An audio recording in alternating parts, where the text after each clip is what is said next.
taking these. Boolean algebra and reduction techniques. Now, we really don't require you to do a lot on reduction, but there is going to be a bonus question on the next test. And if you can reduce, I think it's worth 5 points, but if you don't, it's not going to hurt you, right? So, Boolean algebra. In this chapter, chapter 5, we'll cover what we call combinational logic. We'll look at Boolean algebra, laws, and rules. Simplification of combinational logic circuits using Boolean algebra. De Morgan's theorem, which we've already got a little introduction to that. We'll look at the universal capabilities of the NANDs and NORs. And we're not going to play around with Karnaugh maths. That's Miss Wilson's forte. And so we'll probably stop. We'll talk about SOPs and SPOs, just to get you a feel of that. So everybody okay here? These are our positive logic symbols. We got ands, ors, nands, nors, and nots. So there's our 5 basic symbols, along with what they're called, and then the Boolean equation for that circuit. And then the expressions that we learned, all highs get a high, any high equals a low. Are y'all okay there? Everybody okay there? Now, combinational logic is when we use 2 or more logic gates, and we're talking about the basic logic to form a more useful complex function. So you got to think, we got to do more than just have ands, ors, nots, nands, and ors, right? You understand that? I mean, I might, if I want to count something, how often do you think we need to count things in a manufacturer? Probably all the time, right? You understand? Count things. How to multiplex, how to decode, how to encode, how to do all kind of things, divide frequencies. But what you have to understand, combinational logic is nothing but the 5 basic gates combined in a way to get a more complex task. So here we're combining 2 devices. We got B, an output they're calling B, and this is out of the book, by the way. And it says B is equal to, so what would be, so here we got, now what we do first of all is to draw the circuit is we look at the main divider in the equation. And what's the main divider?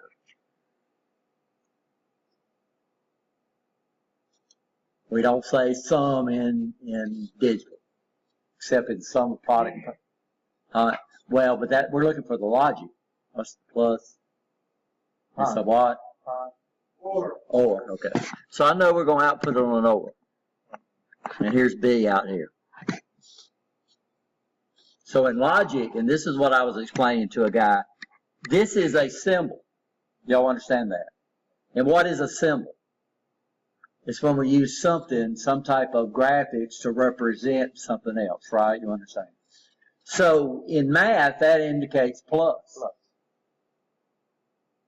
And, of course, this indicates times, right? You understand?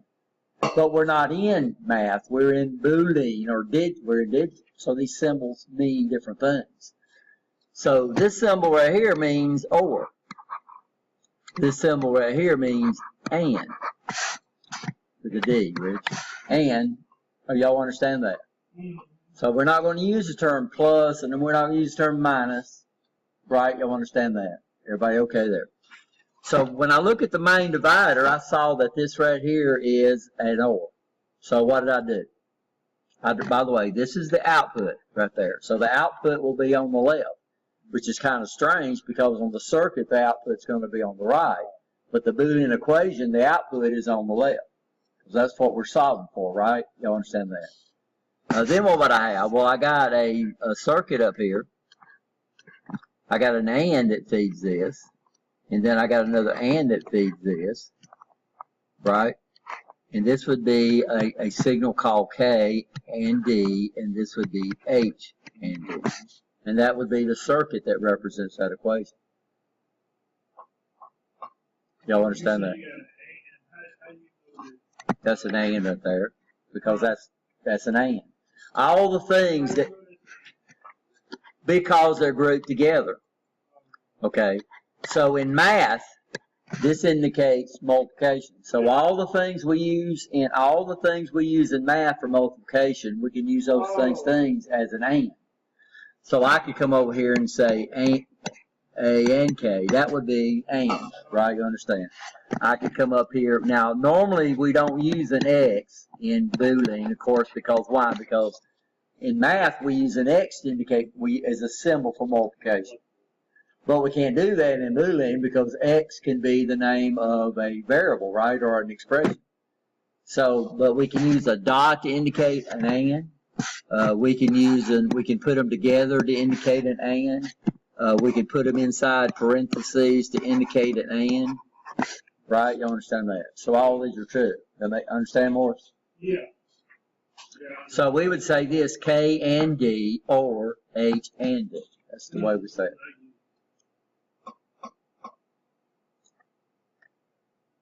Now, I see, so when I look at this equation, what I see is that I have two things inside two of the same terms that's common in each expression, right? You understand that?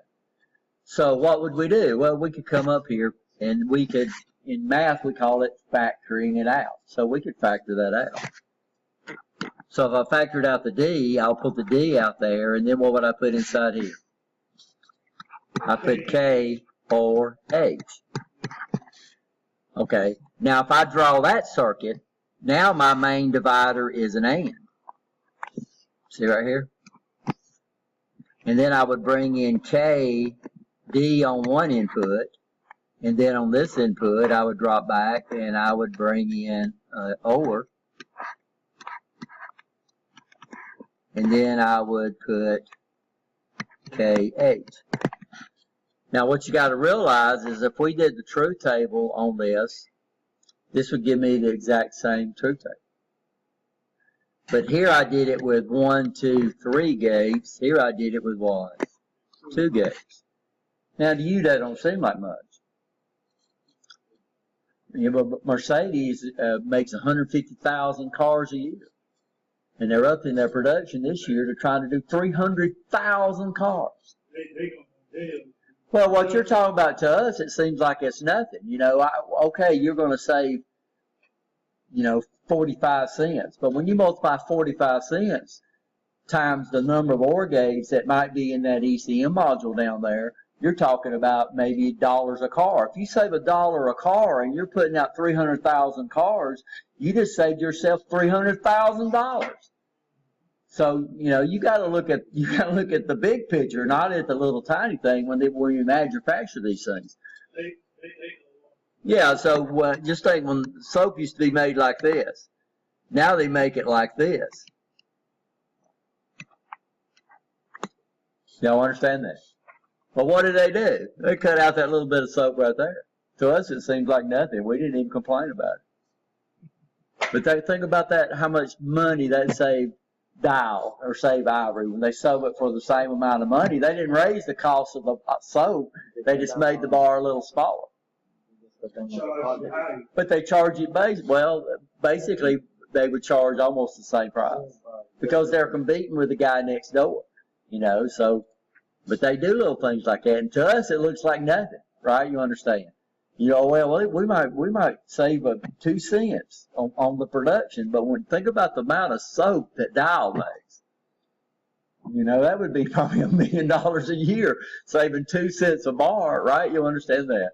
So it's just like when you used to get a Snickers, I used to be big. Now they're little old tiny things, We used to make a meal off a candy bar and a big giant cola. Y'all probably don't remember big giant colas. But what we just did is we did our first reduction. But what we did is this is what we saw in our head. We drew the circuit out. We created a math equation for the circuit, or Boolean equation for the circuit, and we realized it would reduce. And what I ended up with is doing the same thing with 2 gates instead of 3. So either one or two things, right? I'm going to sell my product for less money, or I'm going to sell my product for the same as the competitor, but I'm going to make more money. I'm going to make more profit because mine is more efficient.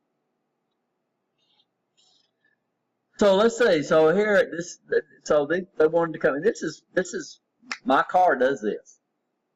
So if I get out of the car and I've left my keys in there, as soon as I open the door, it starts going ding, ding, ding, ding. Right? You understand? Or if I open the door and the headlights are on, it starts going what? It lets me know that. So most cars do this now. So let's look at this, and this is the same thing. So let's make the equation for the circuit. Well, right here, I'd come up here and I would say what? Over this side, I would say K and D. On this side, I would say what? H and D. Or I could write them together. I like to separate them. Okay, y'all follow me so far? Okay. Now over here, this is B. So what would we have over here? This is going to be K and D, right? Or H and D. So that's the way we would do the equation for the circuit. Now it's not the reduction. Now we would do what? So normally what most engineers do is they don't come up with the equation first. They come up with the circuit first. So they do their circuit. And then they do what? Then they develop the equation for the circuit and see if it will reduce. If it won't reduce, then that's the best they can do. If it will reduce, then they reduce it down and then they redo the circuit, right? Does that make sense? At least that's the way I usually work. So what I usually work is I come up here and I do the circuit first. I do the circuit in my head. I can visualize things in my head. I pop them down. And then I do what? Then I see if they'll reduce. So no, it's not reduced. So we did this. We've already done this. So we came up with this equation right here. And what did we do? Yeah, we came up, we factored the D out, right? This would be K or H. And will it go any further? No, there's nothing else I can do. But so this is the minimum circuit. But when we come up here and redo the circuit, we end up with 2 gates instead of what? Instead of 3. So I've saved myself a logic gate, which I can use somewhere else now, right? You understand? Y'all understand these ICs, these integrated circuits have more than one gate in there. Well, I've just freed up another gate that I can do what? That I could use somewhere else. Instead of buying all these ICs, you know, because people don't realize that, is that they think there are only one of them in there. But, you know, this guy right here. So this guy requires 3 pins. It's a 2-input OR gate. How many could I get in a 14-pin DIP?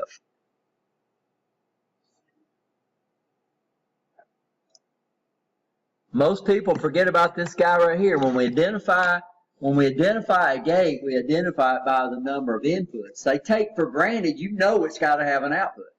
If the gate didn't have an output, then it would be worthless. Right? You understand? So that would be worthless. So if I say it's a 2-input OR gate, it's going to require 3 pins. And then what do they forget is that we got to power this thing up. And we don't draw the power on the schematic for a digital circuit. They take for granted, if you got enough sense to get into this thing, that you know everything's got to be what? Power. Okay, so that's 2 pins. So that means that on a 14-pin DIP, I've got 12 pins to work with. Why? Got common and got power, right? You understand? And then if I say it's a 2-input OR gate, yeah, we can have 4 of them in there. That's exactly right. There could be 4 of them there. But I only needed 1 of them right here. So what does that mean? That means I got 3 that I could use somewhere else. Because the only thing they have in common is what? They share the same package and they share the same power pin. Besides for that, these are individual circuits. They're all etched on the same wafer. And you can use them anywhere inside your diagram. And so what the guys will start doing, you see these guys that engineer, they'll keep up with what they call an unused gate table. So they'll say, okay, I've got an unused one here, one used one here, and then later on they say they got an OR, and then they look and they say, well, I got an unused gate over here in U53. And it'll be part of another circuit, right? You understand that? So let's see if this guy will reduce. Looks like it will. So what would I say here? What would this be? HF, right? Right? What? No, we're working on this one. HF. No, we're not to the output yet. We'll end up doing that, right? But what we're doing is working toward the output. I'm not to A yet. I'm not to A yet. So A is not equal to A and H. A is not equal to H and L. It's equal to more. So I'm going to come right here and put what? HV. Okay. Now here's where the A comes into play. I'm on the output. So what would A equal to? HF or HV. See, now there's where they understand more. So the A don't come into play until you do what? Until you get to the output. And of course, this will reduce. It'll reduce just like before. This is a burglar alarm. So it says after hours, if somebody opens the front door, it's going to sound the alarm. Or if it's after hours and the vault door opens, then it'll sound the alarm. This is a pretty simple alarm circuit. So let's see, what would we do? Same thing. A would be equal to what? We can factor out H, parentheses, not and, or. So this is basically the same circuit that will reduce the same way.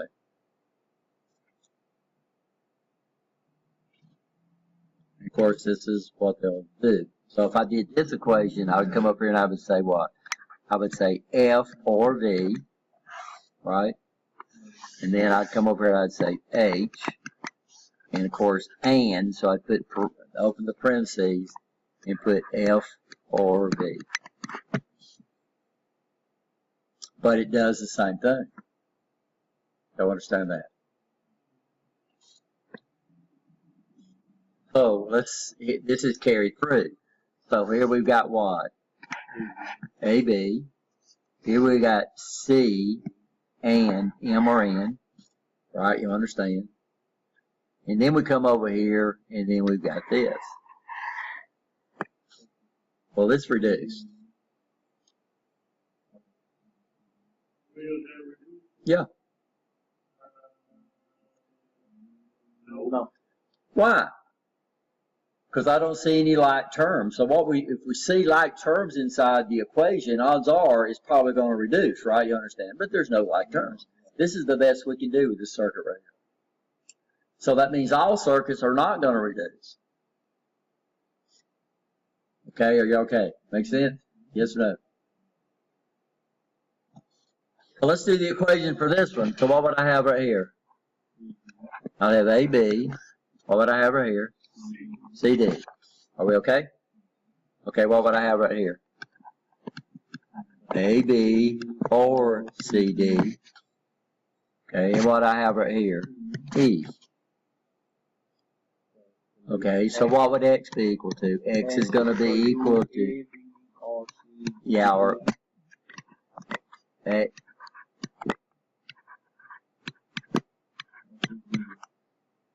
CD, right? Well, this reduce. Don't look like it. Y'all understand what we're looking for? We're looking for like terms. But what we're looking at is how we could develop the equation for the circuit.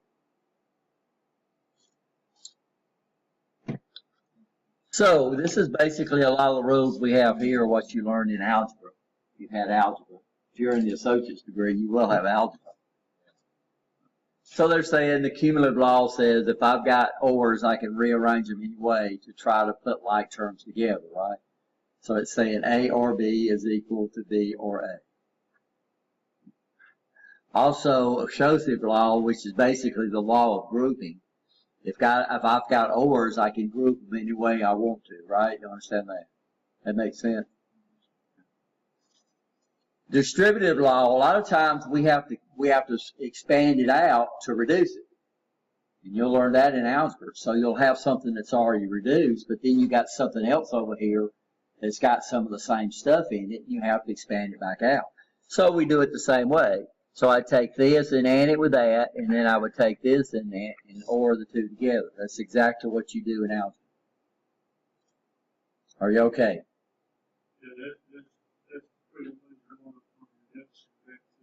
Yeah, and sometimes you're going to have to do that because we're dealing with one little section, but we might have a long equation, right? You understand? And I've got this little one right here, and I've got A's back here somewhere, and I want to reduce the whole thing. Well, we'll expand this one back out, right? You understand? To see if we can reduce the whole equation. We'll see that. These are in your chapter in your book. We're in chapter 5. These are figures 5, 7, 5 to 5, 12.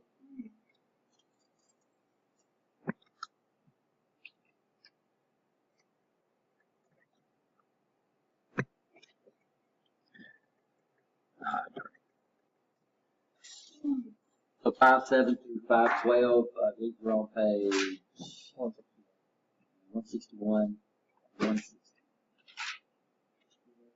Not on 161 in my book.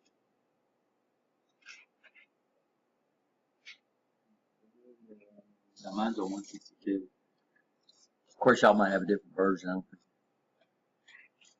So it's saying, okay, so this is an OR gate. Over here, they got A on the top and B on the bottom. Over here, they got B on the top and A on the bottom. It's still going to be the same thing, right? You understand that? These are on 162, section 5-2.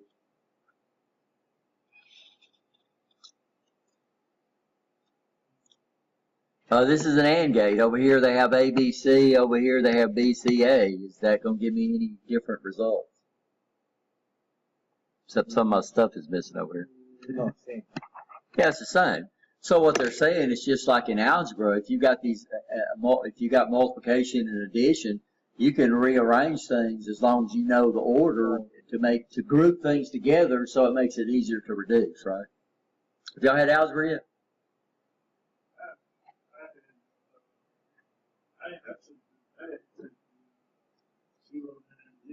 Okay, you got to do that.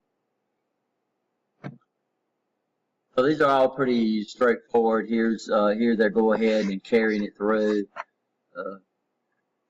Here they're carrying it through. So this is what they didn't show us before. So what we got over here, we've got x is equal to a or, that's got to be or because there's no such thing as subtraction, and C or D. So what would we do here, guys? First of all, we take this guy and do that and that, right? You understand that? So that would give me AC or AD. Well, this is the way, yeah. So what we do first when we carry this through, and this is also true in algebra, is if we've got this this equation right here and we want to spread it out, then we take this guy here first and we go to both of them. We AND it with both of them. And then what we would do is we'd take this guy and we would AND it with both of them. So we'd come over here and we'd say OR, we'd say BC or BD. And this is what we come up with.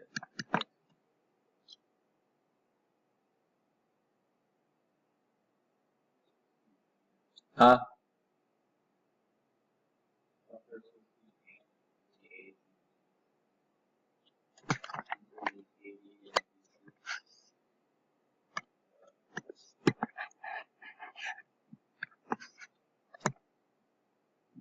No, we're bringing the OR over. So here it is right here.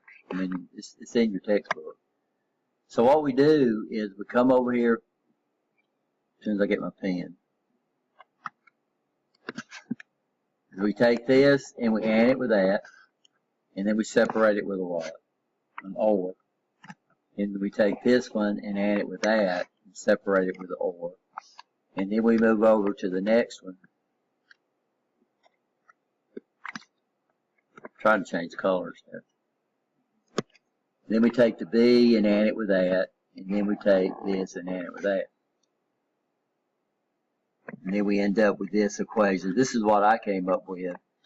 And you can see this is the same thing. See that, Wesley?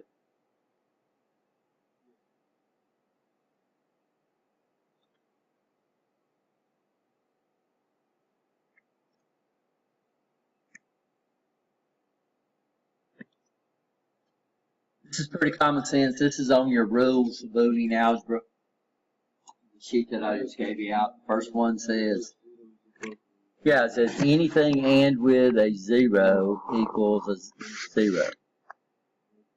So if we drew this and came over here and put an A, and I came over here and put a 0 right there, there's no way in the world you're going to get an all, right? So the output would always be 1. 0. So anything and with a 0 is a 0. Anything and with a 1 is what you started off with. So A and a 1 would be A, right? It wouldn't be a 1, it would be A. Because if A was low, we wouldn't have all highs. If A was high, we would have all highs. So you can look at these as me coming over here doing this. So I've got a 1 right here, and over here I'm putting something called A. Well, if A was low, the output would be low. If A is high, the output would be high. And we've already looked at this on our enable-disable circuits. This is the same feature. And you can do it like this. We can come over and do it like this. So if I come over here and do this, and I put a 0, then this right here in this equation, this right here is substituting for A. So if I put a 0 on that input, what would we have? On this input right here, the one I know about. Yeah, I'd have a 0. Don't make never say it is, right? But what happens if I came over here and I did this, and I come over here and put a 1? Well, it's going to depend on those two guys. So, if we call this A1 and A2, then A1 and A2 would have to be high for the output to go high. So, these rules here, you got to be able to expand on them, right? You understand? Understanding we're going to run into more applications where we're going to have more than one input. A or 1. So if I come over here and I put a 1 on the input of an OR gate, what's the output going to be? Huh?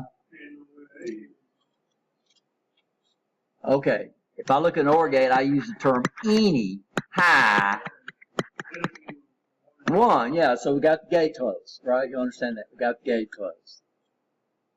So this is just opposite. You have to understand ORs and ANDs are just opposite of each other. They're just opposite. When I'm saying any, when I'm saying all, right? You understand that? So up here it says if I get a 0, if I put a 0, I get a 0. Down here it says if I put a 1, I get a 1.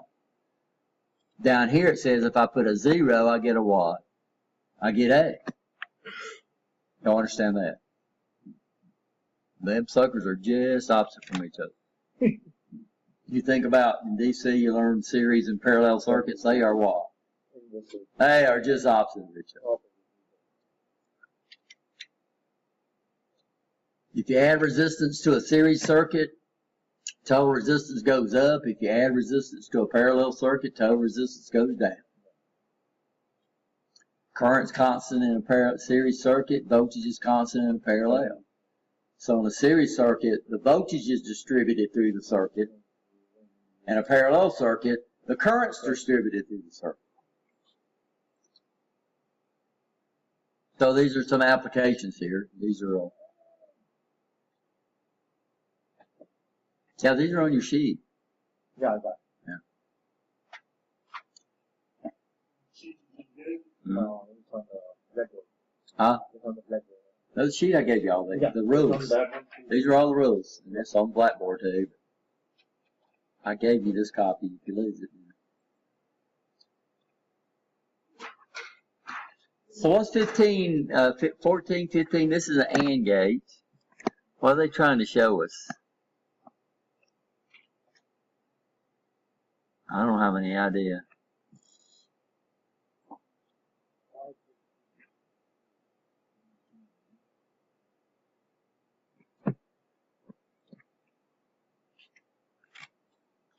Rule 5, A and with A is going to be what?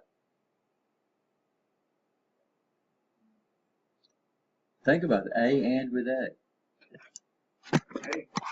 Yeah. So here, let's look at this. So here's A and with A. So there's A. So if A is high, we have all highs, the output will be high. If A is low, we don't have all highs, the output will be. So there's no such thing as exponents in booting now. There's no such thing as multiplication. There's no such thing as division. There's no such thing as addition. There's no such thing as subtraction. We have ands and ors.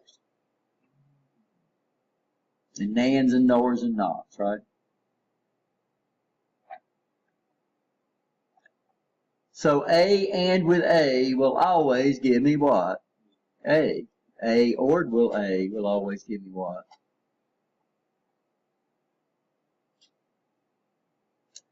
A ORed with A, do the same thing. A ORed with A, so here's an OR. I'm coming over here doing this. Here's A. A is high, do I have any high? Yes. If A is low, do I have any high? No. A and with not A, so this bar right here indicates it's 0. Or well, that's not true. The A indicates it's opposite up. With the same rule apply. Yeah, but if A is 0, then not A would be equal to 1. If A was a 1, then not A would be equal to 0. And it doesn't make any difference. 0 and with a 1 is always 0, and 1 and with a 0 is always 1. So when we say A, it don't necessarily mean it's high or low. Not A means it's always going to be opposite from A.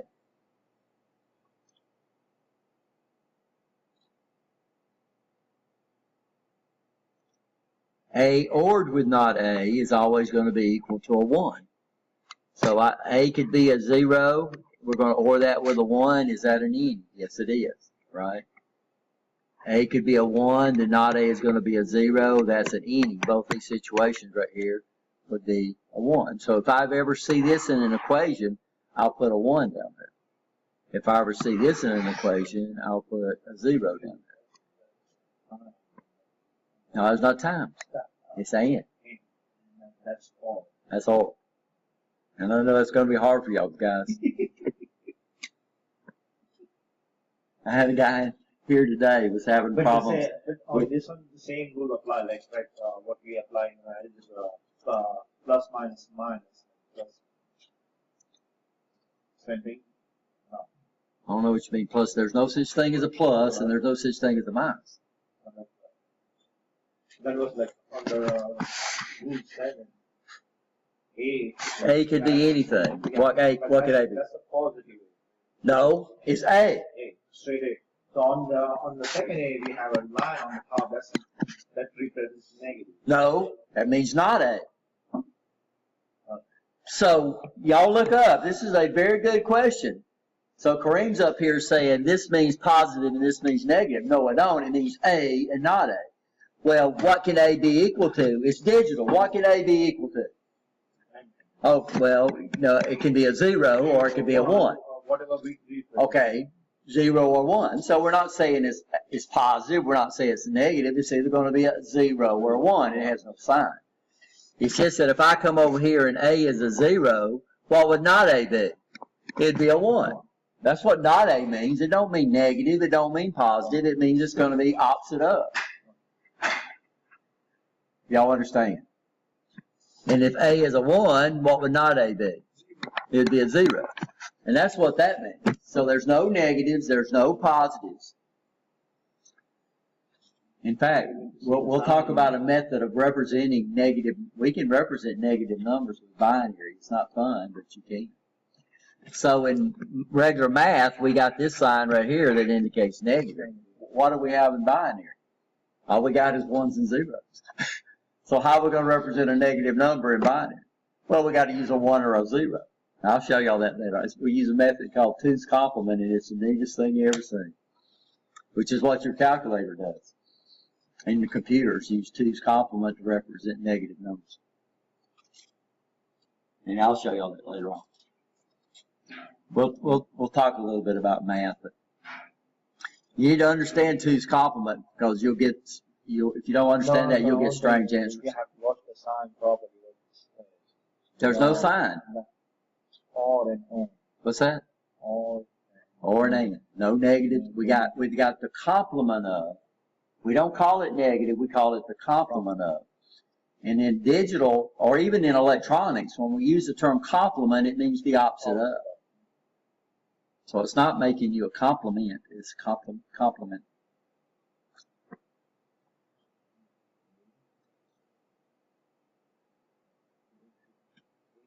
I don't know what these figures are showing me. I need to look at these. These are some figures. So this is 17, 18, 19, 20.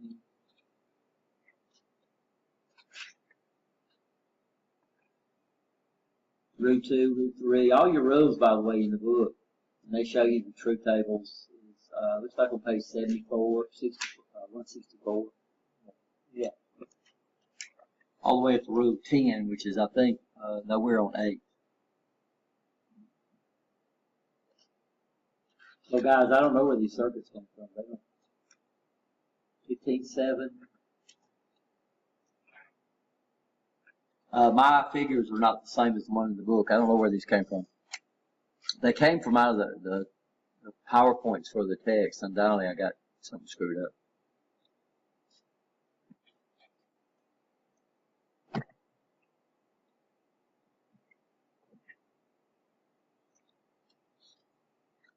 So this is a little harder one. It's called the anything complemented twice will return to its original value. So that means if we say A and we complement it, and then we complement it again, what's that going to equal to? A. That makes sense? Now if I came over here, if I'm doing it and I came up with this, what would that end up being? Not A. Good. Not A. That's why we say that. Not A.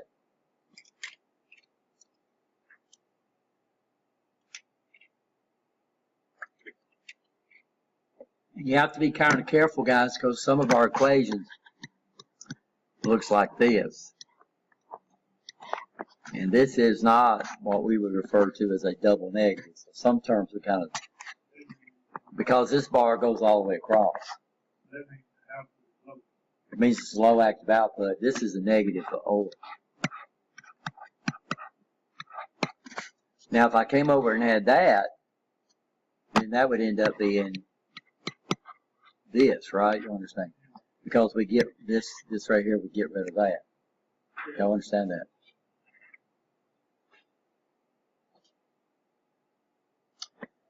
Now this, the book has a truth table that shows you how they came up with this. This is hard to be. So they're saying A ORed with not A and B equals A or B. And then it comes over here and says not A or A and B equals not A or B. So this is just one of those rules that you just have to see. So this is the double negative, by the way. So anything that we invert twice, you end up with the same thing. So anytime I go through an even number of inverters, we end up with what we start off with. Anytime I go through an odd inverter, we end up with an inverted, right? You understand that?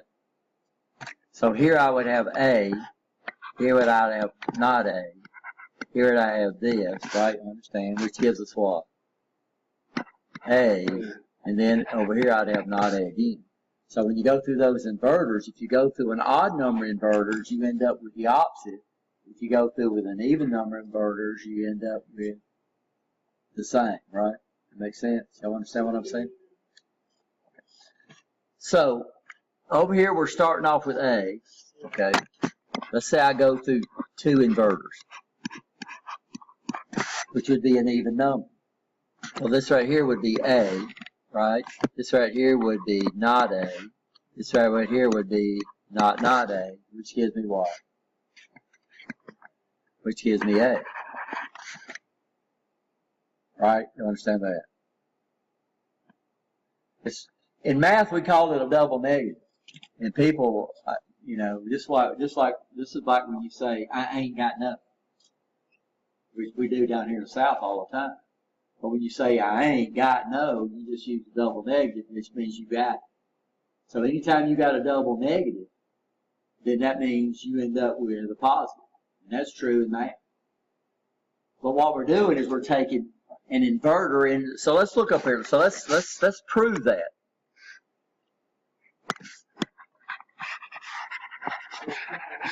So let's just put, instead of coming in with an A, let's come in with a 1 or let's come in with a 0.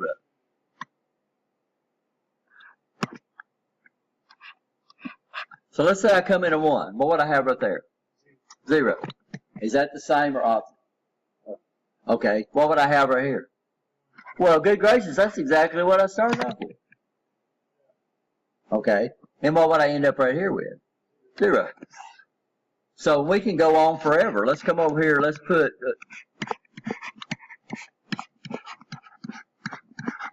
my inverters don't look real good.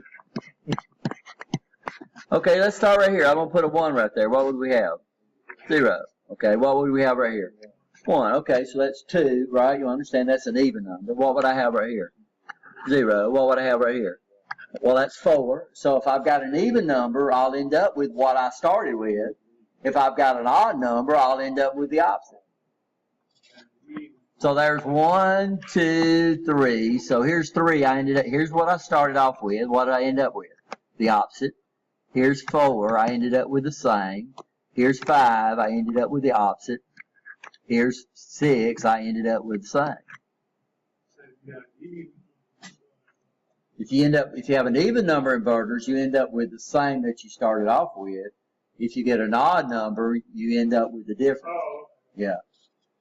By the way, guys, there's going to be something to this later on we'll talk about, because this does not happen instantaneously. So when this goes to 0, would that go? When this goes to 1, would that go to a 0 in no time? No way. You know, I don't know of any vehicle or anything at all that could go to 0 to 60 in no time. And we call it a propagation delay. So it takes time for it to propagate through those gates. And sometimes, well, it depends on what type of logic it is. That's where that ALS comes into play. That's where that H comes into play. That ALS comes into play. That's the propagation delay. That's what they're talking about. Yeah, it's going to be on the data sheets that we'll look at. So it's called the propagation delay. Typical for a standard TTL gate is around 10 nanoseconds. To us, that don't seem like nothing. But, you know, like data. I don't know if y'all which Star Trek movie was that? Where they got the Borg and he got down in that stuff and he killed the girl. He said, "How long did you think about it?" He said, "About 100 milliseconds." He said, "Only 100 milliseconds." He said, "But to an android, that's infinity." So, you know, when you get into computers, you get in these computers that's trip along. You know, these machines now, we're running these things at 2-3 gigahertz. You know, that's a billion cycles in a second. What's a millisecond? Well, a millisecond is forever. A millisecond to a computer is like a world to us, you know, I mean, a year to us. So now this is what they're showing you. So what they've done is they came up with the truth table for this right here. Okay, so this is the truth table for that. And what does that end up being? That's the same truth table as a what? As an OR. Here's the truth table for this, right? You understand? And then this is the truth table right there. And what do you notice? They're the same, right? You understand? So what they're saying is, if we see an equation in this form right here, it's got to be in that form right there. then what can we do? Right, you understand? Or if we see an equation in this form right here, then what can we do? Well, we can substitute this for it.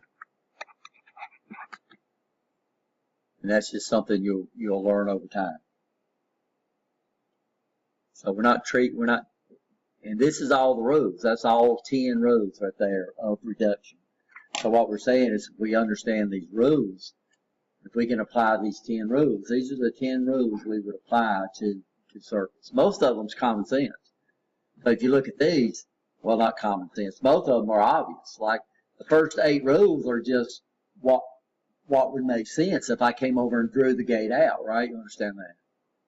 This is rule 10 is the only one that gets a little complicated.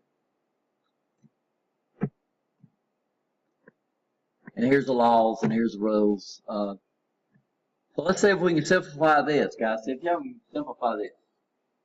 Try it. Ain't gonna hurt anything. First of all, you need to do what? Find the common factor. Make your equation. Don't know. We'll find out when we get it right. It looks like to me it probably can because C is going to come into play down here.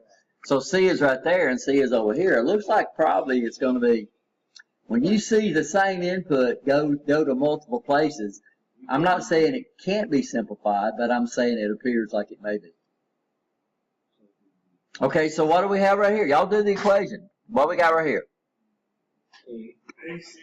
Not A or C. Good. And what would we have right here? We'd have B and A or C. Right? Y'all understand that? Yeah. Then what would we have out here? So X would equal to B and A or C or C. That's the equation.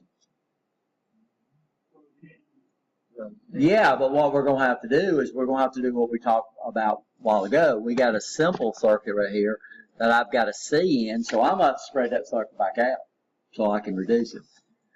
So I'd say X is equal to BA or BC or, no, B's not over here, or C.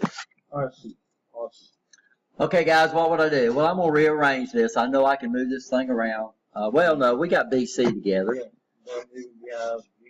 So I'd say X is equal to AB.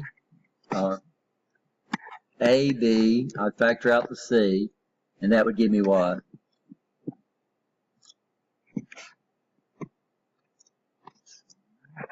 B or 1.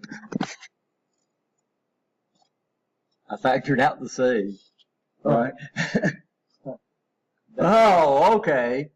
So that's going to give me X is equal to B or C, and this will be a 1, because anything ordered with a 1 is, sorry, I did that wrong. Anything ordered with a 1 is what? 1. So X would equal to A, B, or C.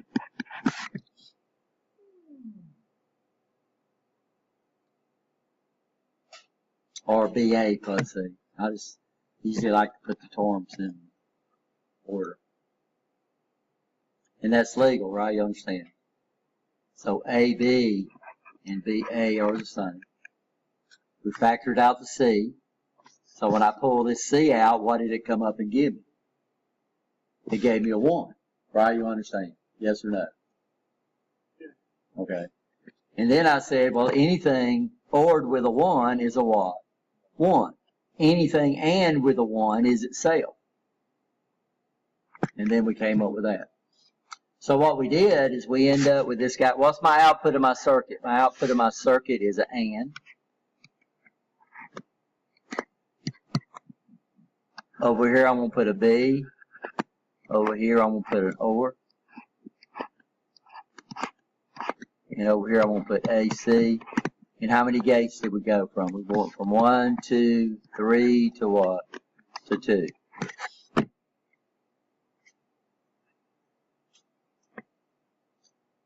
And there it is right there. We did good.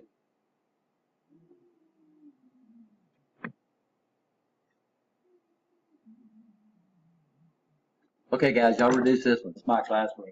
He came in and redid the whole room. Put new tile down, put new lighting in. Had it painted and everything. The me and him got along real well. We got one. What we got? A, B, A and B. A and B, or B, A, B, you just can't say BA. You can say B and A. B and A, or B and C, or A or C. That's right? I don't know. Anybody got anything different?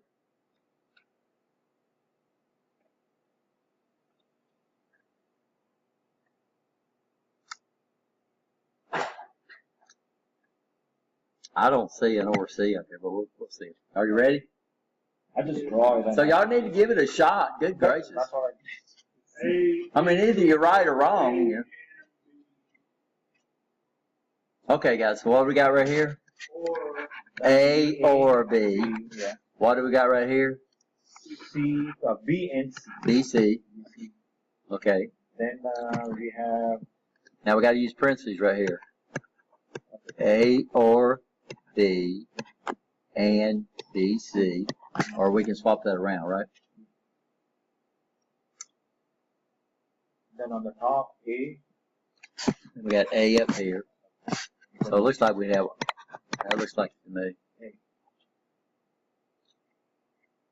Now we could rearrange that. So we'd probably say B, C, or A or B or A. I don't know where the C right there. So we don't have to do this one.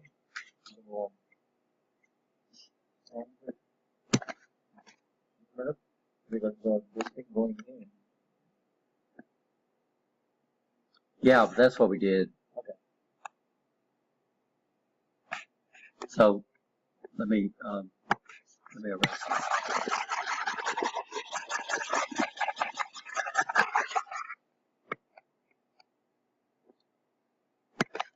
So we got A right there. Okay, so what do we have right here? So right there we got B, C, Yeah, B, C, and A. okay, and A or B. These are grouped together. Yeah. Right? Now that's what we have right there. Okay. This is what we have right there. Okay. Okay. I've wrote down right, but I didn't include it. Yeah. So what I would do is this right here would come into the OR. So I have that. And then I'm going to OR that with what? With A. So that's the equation right there. BC. X is equal to B, C. We got A right here. Yeah. We got this sitting right there. So we're going to bring this through. That's one of our terms right here coming into our OR gate. I don't need to go over it. That's going to make it look a little active. So this goes through this goes through the OR. Right? So this goes through the OR. I'm going to write this down. B, C, OR, A, and B. This comes through the OR right here. So that's going to be OR A. So yours was a lot longer than it needed to be. Looks like this will reduce, guys. I don't know if it'll reduce. How do I know it will probably reduce? Yeah, because we have B common factor. Well, not only B B, we got a B or an A. B and Okay, guys, let's take a break. A minute. Where do y'all think we'll go from here?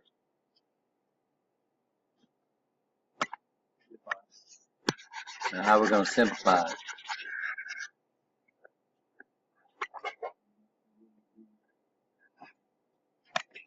So what do y'all think we do next?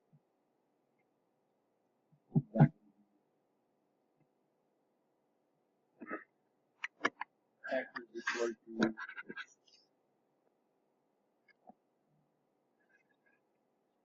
Give me some ideas. First of all, I'm going to have to, I know I got A here, I got B there, so I'm going to have to carry this through, right? You understand? Yes or no? So that'll be X is equal to BCA or BBC or A. Right? Everybody okay? Yes or no? So all we did was, I know it's not right, the expression was multiply through. We do it exactly like we would do in algebra, except algebra we would not have a BB, we'd have a B squared, right? You understand? Here we don't, we have just what we got. Okay. Then I'd probably go A is equal to B, C, A, or B, C, or A, because B and B are B. That was, well, I don't know what rule number that was. It was A and with A equals A. But. So what could I do?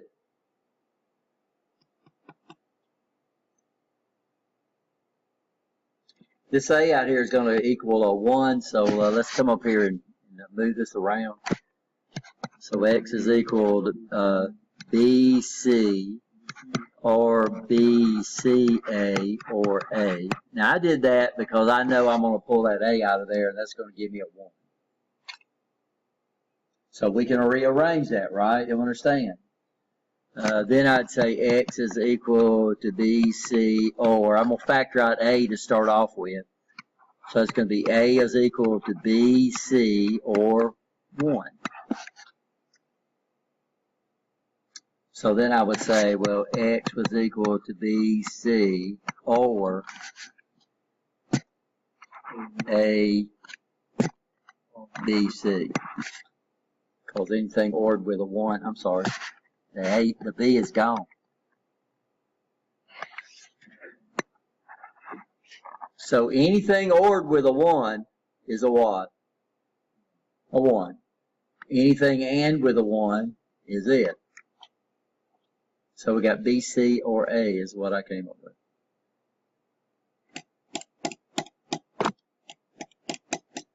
So let's see how we did. BC or A. Looks pretty good, don't it? Now, why did I choose to factor out?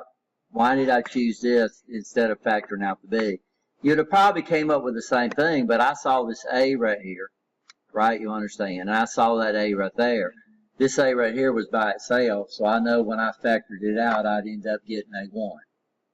And then when I got 1s, that's going to be real easy because, you know, A and with a 1 is itself, and A or with a 1 is 1.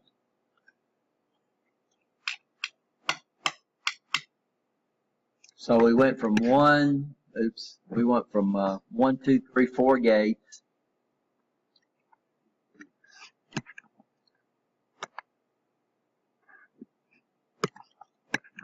Why ain't it right?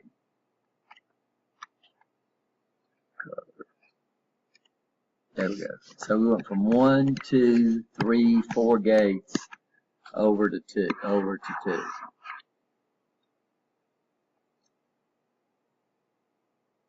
So BC, B and C or A.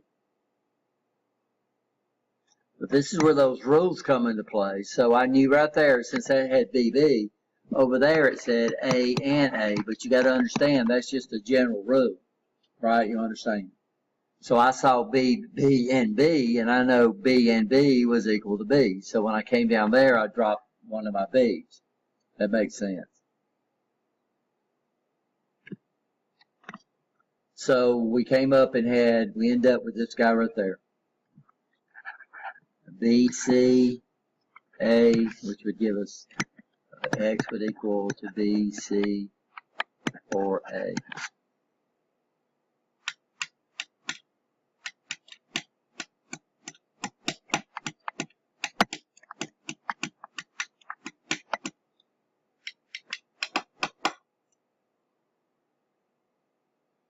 Now in PLCs, they'll probably teach Karnoff maps. If I taught PLCs, I wouldn't put around it. But Karnoff maps, we got 3 inputs, so that would give you 8 combinations. But that's another way of reducing, but all right, guys, give me the equation on this. B goes all over the place, so I know this guy's going to reduce. I'm sorry, I changed the slide. Let me get my color back.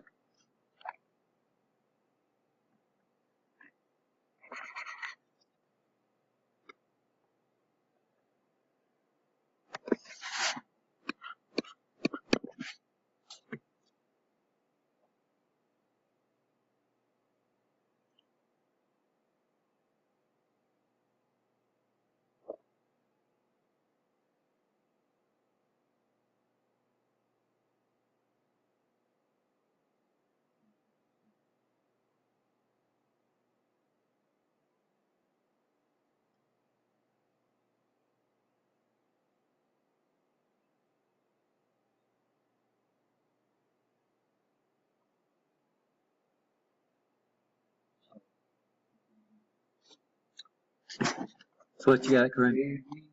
A and B?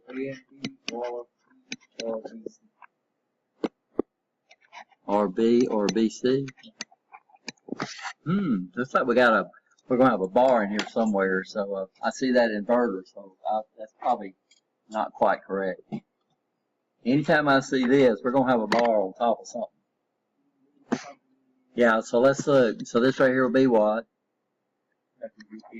A, no, that's an OR. So there's A or B right there, right? Right? What would I have right here? Not B, good. Okay. So what would I have right here? Not B and A or B. Don't say plus.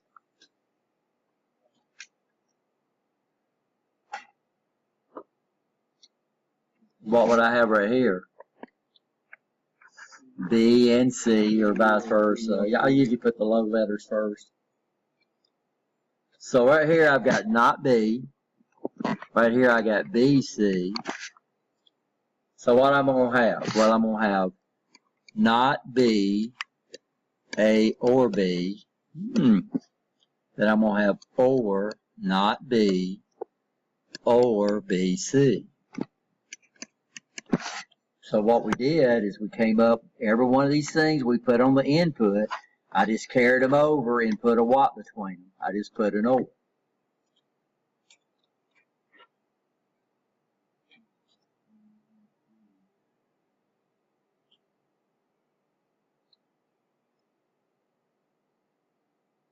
This is going to be interesting. This guy's really going to reduce. Let's see what it comes down to.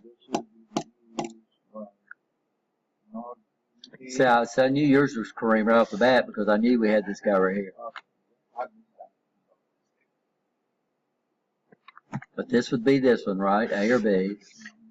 Okay, this would be not B. Then I add them together. I put not B and A or B.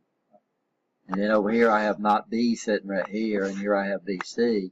And then over here I just took everything and just split them between what? O's.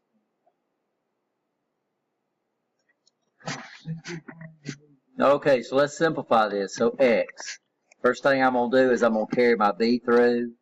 That's going to be not B or A or B or B not.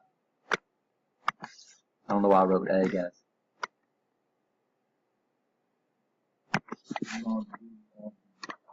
Not B and B, right? You understand? Or not B or B, C. Okay. So I know this right here is going to be a 0. It's an and. One of these will always be a 0. So that'd be X equals B, A, or 0, or not B, or BC. Of course, this guy right here is gone because anything ordered with a 0 is itself. So it's going to give me X is equal to, I don't know why I keep wanting to write A. Y'all watch out for me. I know what I want to do because I want to put A first. Normally we would do that.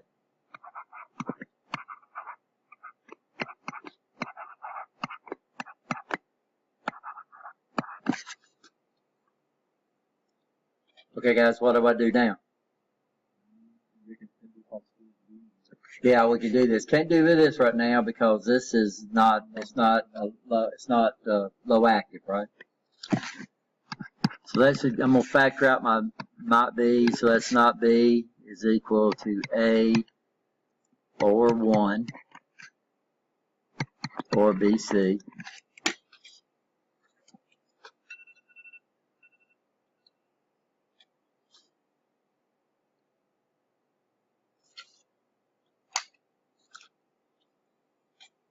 So anything OR with a 1 is a 1, right? You understand. Anything AND with a 1, so I've got X is equal to not B or BC. Now let's look at Rule 10. Does that fall into Rule 10? Looks like it to me. So y'all look at y'all's sheet. I don't have the sheet. Yes, I do. Well, give me one of those sheets. I know we had more than enough. I don't want yours. I ran off 10 of them.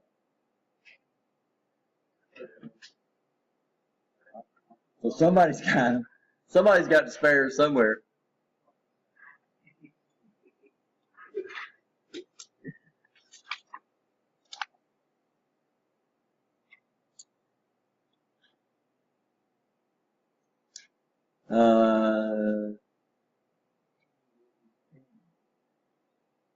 I'm looking at Rule 10, right after the OR.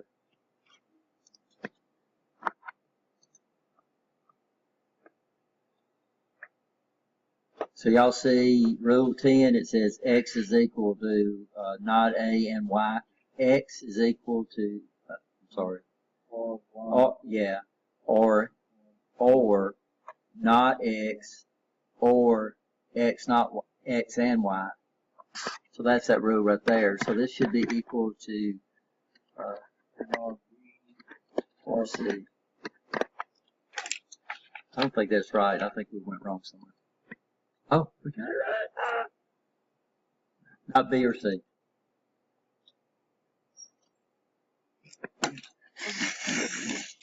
That's one of those that goes. So we came up with X is equal to B, and that's what I'm saying. It's just picking up on those knots and on the two equations. So we're using the second part of Rule 10. And there it is right here. So this would be not B or C, which would give us what? X would equal to be not B or C. And what happened to A? So this is one of those situations I thought I had to monitor something. And it turned out it had nothing to do with the operation of the circuit. And this happened to me, guys. I think I told y'all they bought an electrical scale out of U.S. Steel and put it on the what we call the lime scale, where they used to weigh the lime to inject into the furnace. And they bought an electrical scale, and they didn't buy an auto zero on that circuit. An auto zero is a circuit that just every once in a while it just zeroes the scale. And why do they do that? Well, the scale always gets junk on it, right? You understand, especially a truck scale. And for some reason, these drivers don't like paying for stuff they don't have, these companies. So I was going to, and what we set it up was to zero out anything under 2,000 pounds. And we zeroed it out. So if it was greater than 2,000 pounds, we knew that it had weight on it, right? You understand? We didn't want to zero that out. If it was under 2,000 pounds, there's no truck out there that weighs under 2,000 pounds, and we'd zero it out. And we did it like every so often. I forgot the timing on it. And I thought I had to monitor all this stuff, and I had this nice circuit, set it up, it worked perfect. And I carried it into my boss, and he said, let's set an equation on this and see if it'll reduce. Guess what? I was monitoring tons of stuff that had nothing to do with it being over 2,000 pounds. And it ended up being just a little old tiny circuit card. I forgot how many ICs on it. I wish I still had the schematic on it. And it worked beautiful. The scale provided a motion sensor, so if a truck started coming on the scale, you wouldn't zero it out, even if it was below 2,000 pounds.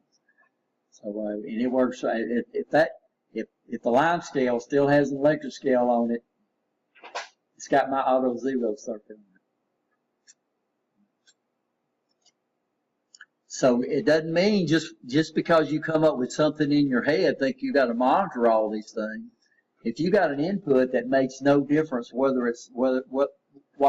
happens with the output, right? You understand, then you just saved yourself a ton of gates. So I went from 5 gates down to what? 2. Huh?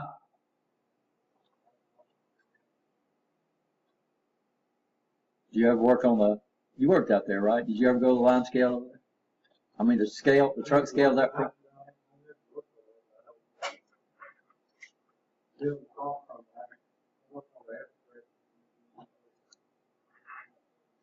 Yeah, we had a printer on there where the truck would pull in full, and he'd print his ticket, and he'd take it with him. And then when he came back, he'd print the other ticket, and he would show how much he dumped off. And they dropped stuff on that scale off.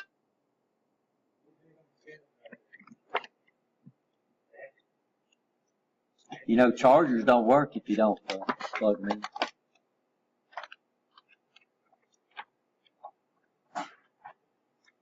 Yeah, we managed the indicator, and it got me a job.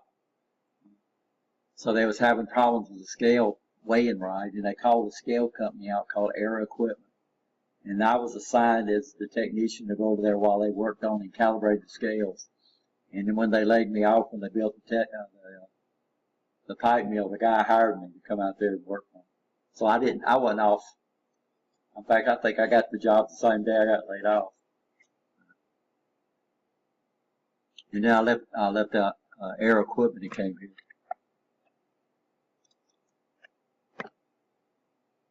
So all we're trying to do right now is do the equation for the circuit. So you should be able to take a circuit, develop an equation for a circuit, and you should be able to take an equation and develop a circuit for that.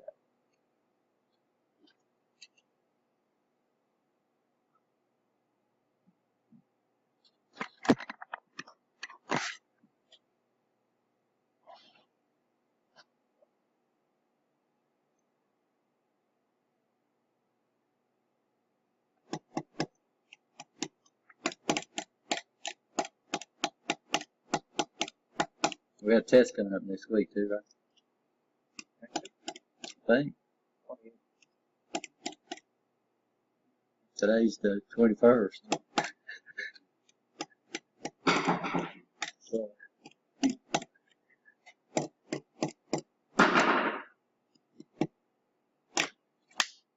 Santa lets me know when the tests are coming around. So.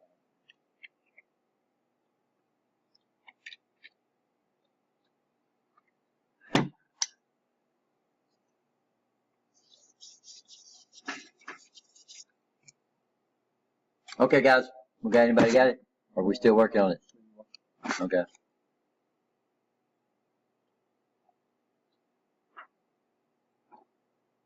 You're not even giving these things a shot, Marcus? Alright, I just didn't see you write anything down.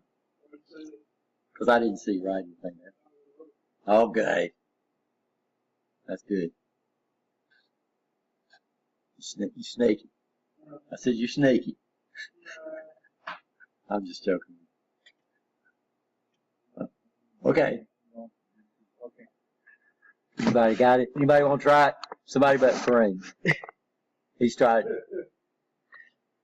I'm waiting. A, not B. Okay.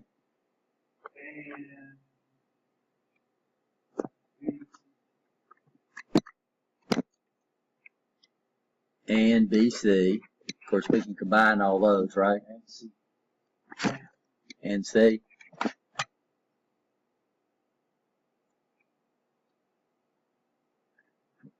Right, okay? Let's look at it. So we come over here. Right here I got what? Not B. Okay, so I don't see any ors right here, so this is A or not B. So I don't see any up here, so I know that's a little problem. I don't know if I heard you wrong or whatever. And so up here I don't see any ors, and I see a lot of ors down here. Down here I have what? I have B or C.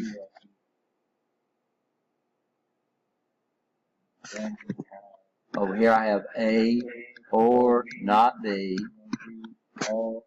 and B or C. Y'all see that? Okay. Right?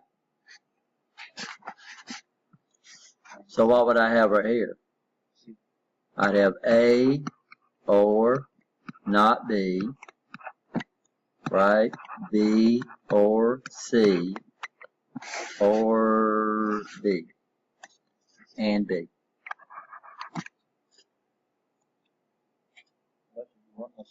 Huh? I don't see C coming. Where? No, this is B coming around. I don't see a dot. Huh? Okay. There's no dot right there. Oh, okay. You know, if y'all don't have a dot, you don't have a connection, right? Y'all understand that? If you don't have a dot, you don't have a connection. And I'm a firm believer in that. I've worked on schematics that's been copied, and people didn't cross lines, and lines just disappear, and you have no idea where they go to. Mine was A or B was right, not B was right, C was right, and I forgot B. I didn't get B. For some reason you picked up on C, I guess. Yeah. Okay, guys, what do we need to do here? So we got B, B, not B. So what I'm going to do, let me come up here and erase this. So this guy here, we had a bunch of ands and no ors, and we had a bunch of ors in there. So X is equal to A or B, not B, and B or C or B. So A, not B. Well, we can't. I can't do this in my head. I'm gonna have to do what? I'm gonna have to carry it out. Yeah. That's all I'm saying. A, B. So if X is equal to A, B, or Not B, B. or A, C, Okay. Okay. okay, or Not B, not B, B, or B, C, right? And then that's going to be and with B. Then we got to carry that through. So X would be equal to A, B, B, or A, B, C, or B, not B, B, or B, B, C. I can get it. Well, all we're doing was take this. Okay, so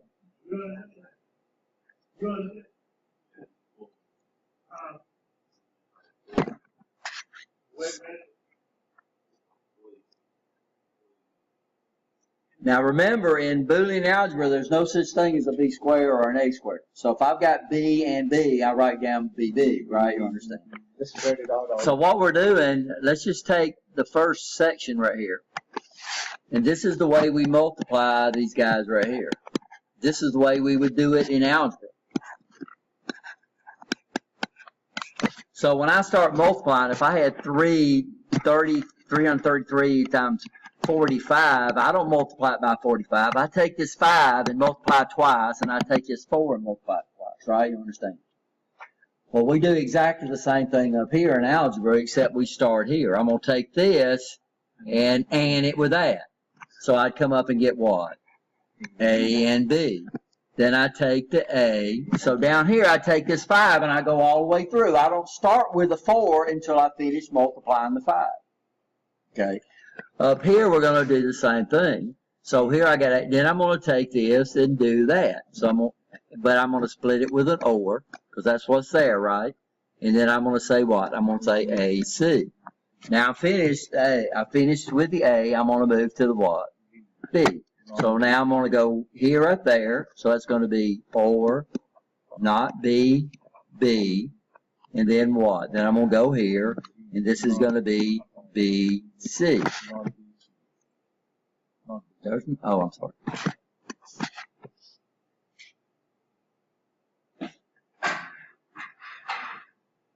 Okay. See that, Morris?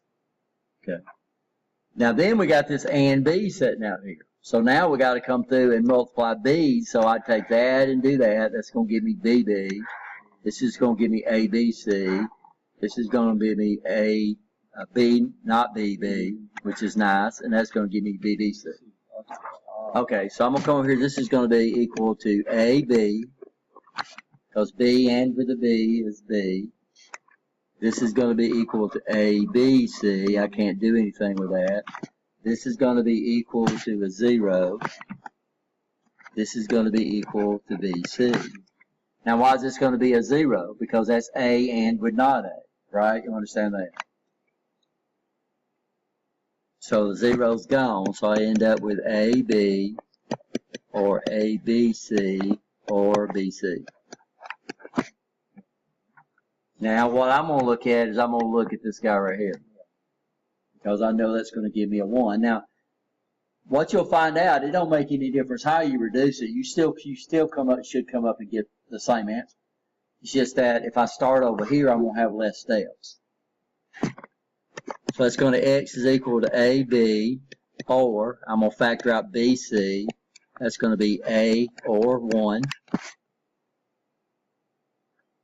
Anything ORed with a 1 is 1. Anything and, so that's going to be X is equal to AB or BC.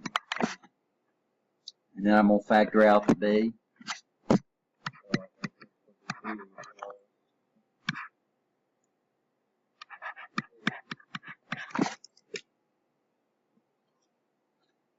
Now that's what we came up. Is it right? I don't know. We'll look at the next circuit. But it appears okay with me. Nope. Somehow he got rid of C. So we'll have to figure out where C went to. Where did C go to? How did we lose C? But ain't that neat? So if we'd done it right, we'd have came up and got an AND gate. So I did all this work to get an AND gate. So let's make sure we got our equation first place first time.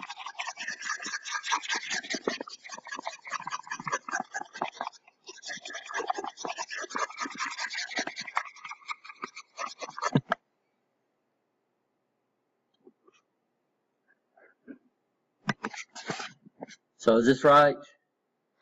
A not B, right? Yeah. Is this right? B or C?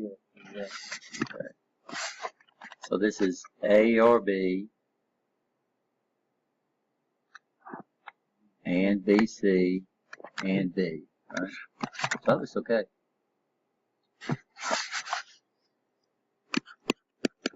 And then we went through this, right? With that, and then we went that and that.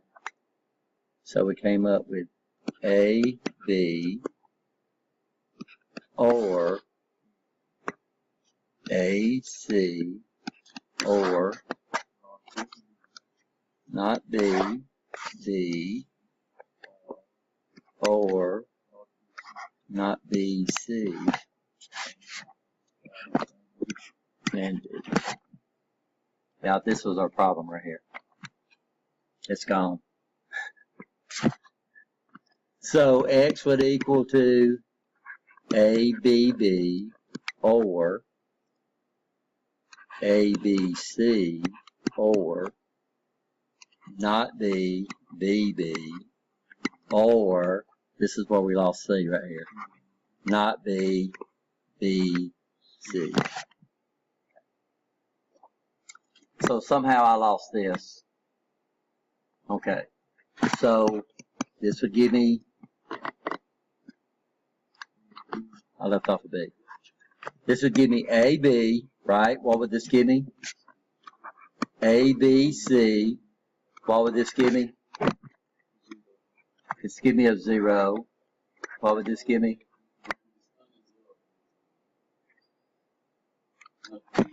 Okay, I got B and not B. So if I've got, so let's say I come over here like this and put an AND gate, okay, and I do this. What would the output always be?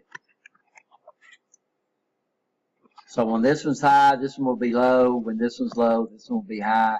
I would always get a 0. So we come over here and we say, A, that's where it says A and A, right? And with not A. This is one of our rules, would always be a 0. But here we're calling it A, we're calling it B. Okay. Then I got a 0. So if this right here gives me a 0, and then I take a 0 and AND it with B, so a 0 AND with anything gives me a 0. So A AND with 0 would always be a 0. So this gives me a 0, and then when I AND that, that gives me a 0. This gives me a 0, and then when I AND that with C, I get a what? I get a 0. Okay, understand? So yeah, B and not B is a 0, and then a 0 AND with B would give me a 0. B and not B would give me a 0, and then a 0 AND with C would give me a 0. So that's where the two zeros go.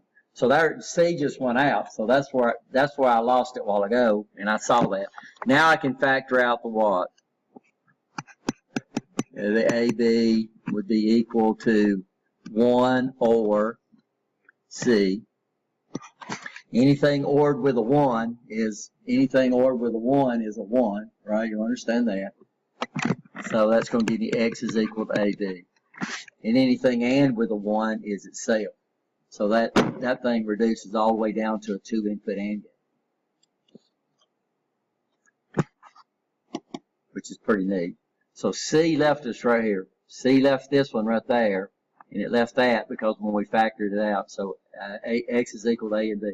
So here we're going from 1, 2, 3, 4, 5 gates using 3 inputs, 9 combinations in my truth table, and it turns out that C has nothing to do with the output. So how many gates did we end up here? 1. Went from 5 to what? To 1. So the ability to be able to take a circuit, come up with a circuit in your mind, and then just draw it out, right? You understand? And then see if it'll do what? Then develop the equation for it, and then see if it'll reduce. If it don't reduce, then you've got the best you can. If it does reduce, then you saved yourself a lot of money, or saved your company a lot of money. The guy's name out at Yost Hill was, the boss was Grady Vines. He was a sharp. I don't know if Grady's still around, but after that, I learned a big lesson about Boolean algebra.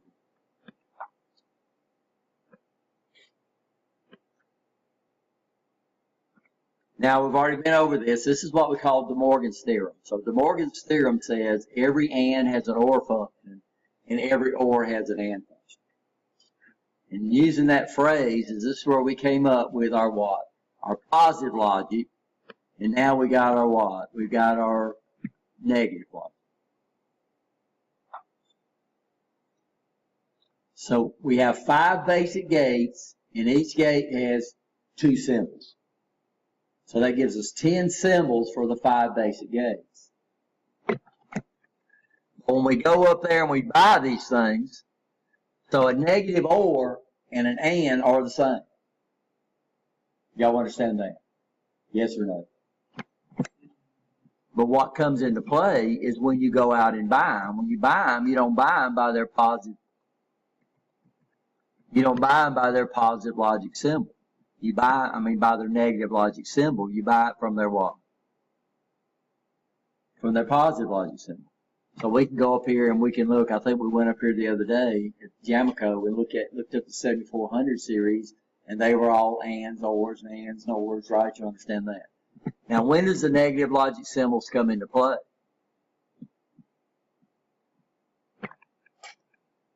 Why do we have them?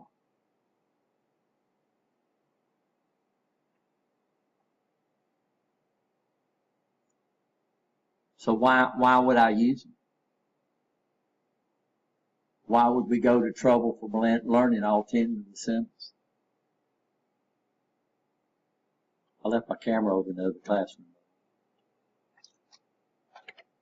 I got this one.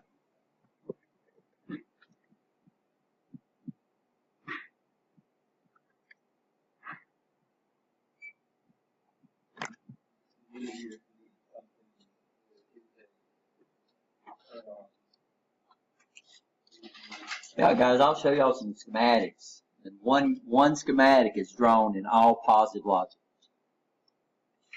And you got to sit there and you got to figure out what the circuit is looking for.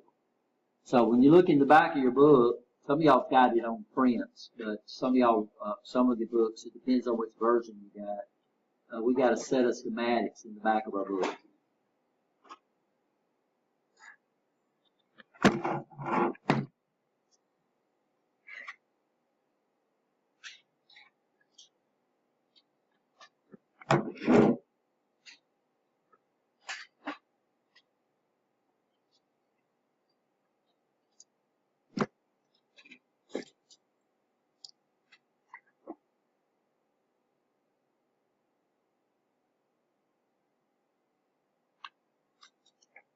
And I come over here and I see a low active output, and I follow that over on the other page, and I see this feeding a high active input. I know I got a problem somewhere. One of those gates are looking for its negative logic function. One of those gates. Y'all see what I'm talking about? Page 490. 490. 940, I'm sorry. Excuse me for my dyslexia. So look, I'm looking at U2, gate A. By the way, this is a standard way of designating the gates, A, B, C. Usually the lowest pin numbers would be gate A. So I see a U2 right here in the, if you look at the grid in column 2, row A, I see a U2 there. Then I come, I don't know if these are the same schematics. I was trying to see if I could find it somewhere else. Yeah. But when I look here, so right up here, I see U2A right here. U2A gate. It's a 74HC100, which is the quad two-input NAND gate. And then I follow the print. It takes me over to the other page. And then it feeds into an OR gate. So I know I've got a problem because this is a low active output feeding a high active input. So one of those gates is not looking for all highs or any high or something like that. One of them's looking for something different, right? Y'all understand what I'm saying? Okay. So when I come over here and look, let's go over. So on all these right here, see, all these are drawn. When I'm looking at 938, every symbol is drawn as a positive logic symbol. So these gates are not telling me what they're looking for. They're just drawn using positive logic. I got to figure out if the output is looking for a low, if it's true when it's low or it's true when it's high. And normally when you come over here and you see an output, if you see a bar on a symbol, it's low active. So this is a symbol called AS. Well, that's not a good one. Now let's go back here and look at, let's look at 395. I'm looking at column 6, row C. So see the grids I'm talking about? So I look at the 6 in the column, and then I follow that down until I see row C, and here's an OR gate. But it's not drawn as an OR gate. It's drawn as a negative 8. Because this is telling me this guy here is looking for all lows to get a low. It's not looking for any high to get a high. It's looking for all lows to get a low. And I notice this up here, if you follow it up, it goes to a chip select, pin 28. It's a low active signal. So I've got a low active output feeding a low active input, which is what we want to see, right? You understand? If they had this drawn as an OR gate, what would be in my head? What would be in my head would be any high to get a high. And now I'm screwed because that gate is not looking for any high to get a high. It's looking for all lows to get a low. So you notice sometimes so here's an OR gate. Here's an AND gate. A 7400. We've played around with a 74AC. Well, y'all hadn't yet. Some of y'all have. But a 74 LSO100 or 74AC is a quad 2 input NAND gate. But here it's drawn. I'm sorry. This is an 08. A 7400 is a quad 2 input NAND gate. A 74.8 is a quad 2 input AND gate. But it's drawn as a negative OR. Because it's looking for what? Any low to get a low. I call this active logic. I call it active logic. You're not going to find that in a book. But in active logic, the gate is drawn according to what it's trying to give you, not according to the positive logic symbol.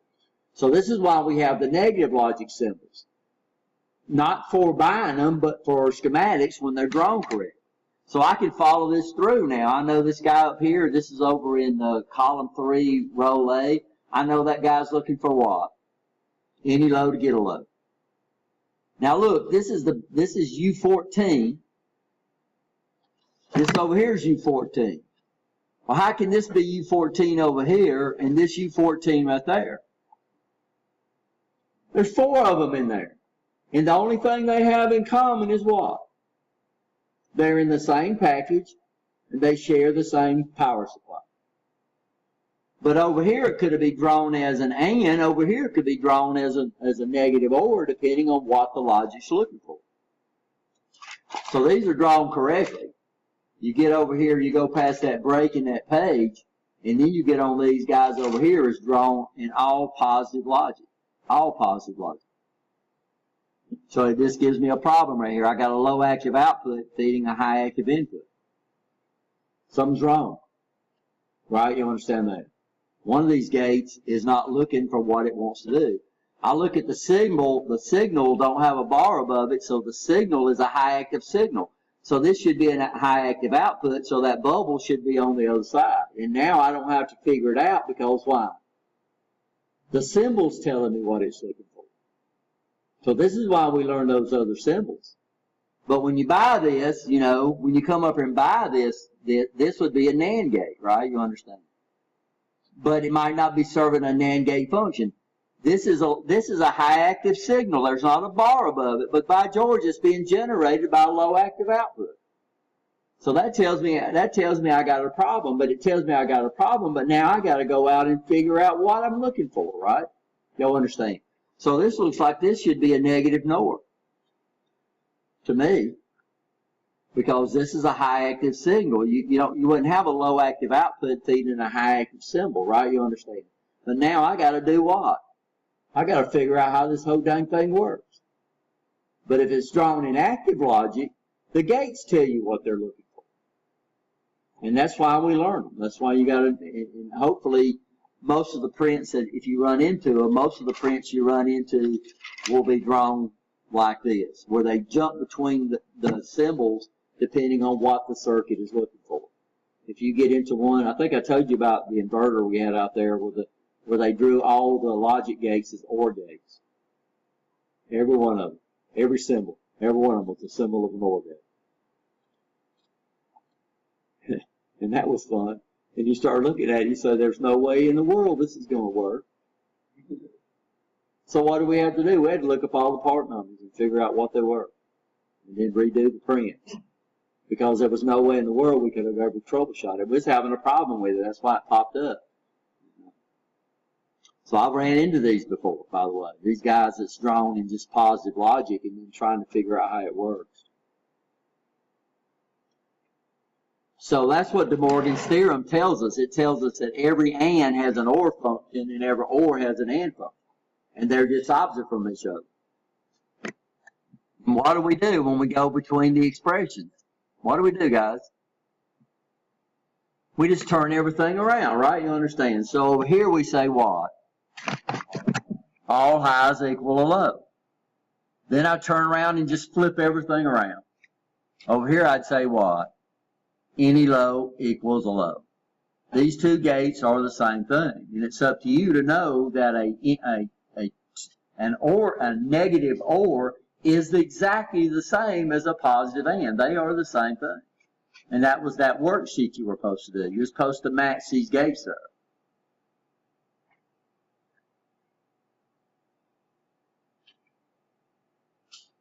So here's basically the answer to the worksheet y'all supposed to do that I need to see, by the way. So y'all bring those up and let me see them.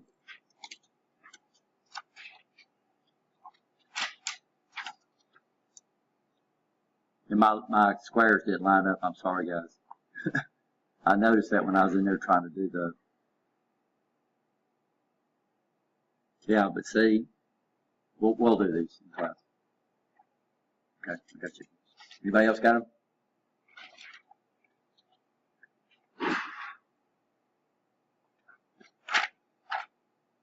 You didn't match them up. Yeah. I didn't match them. Okay.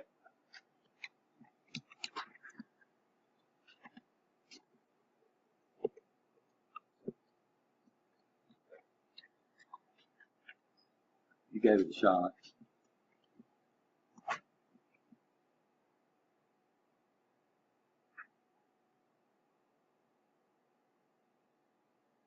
So the first thing we'll do is we'll match them up.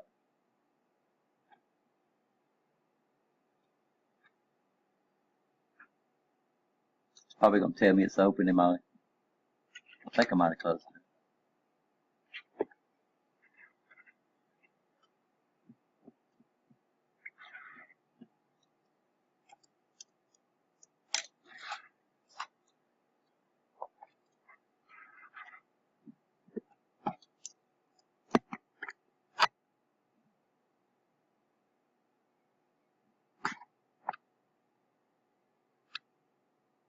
I think I can get all. I can.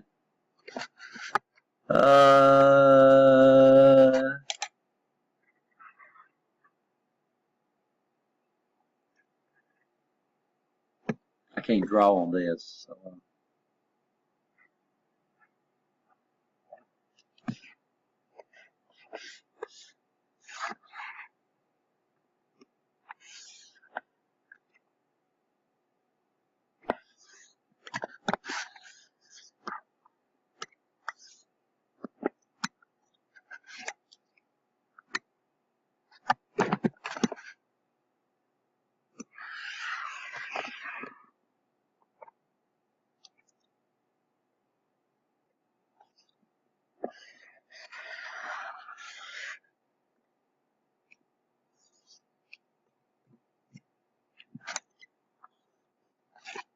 okay.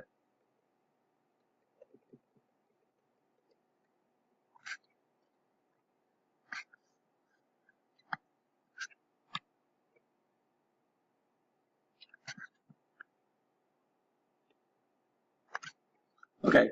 So what was we supposed to do? First of all, we're supposed to match them up, right? Okay. So what's the complement for this?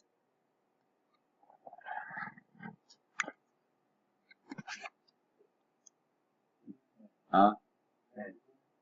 Negative null.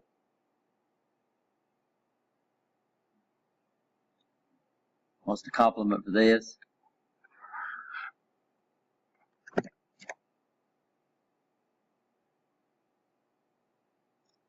These two was what's the complement for this one? Complement for this one is that one right there. The complement for this one is that one right there.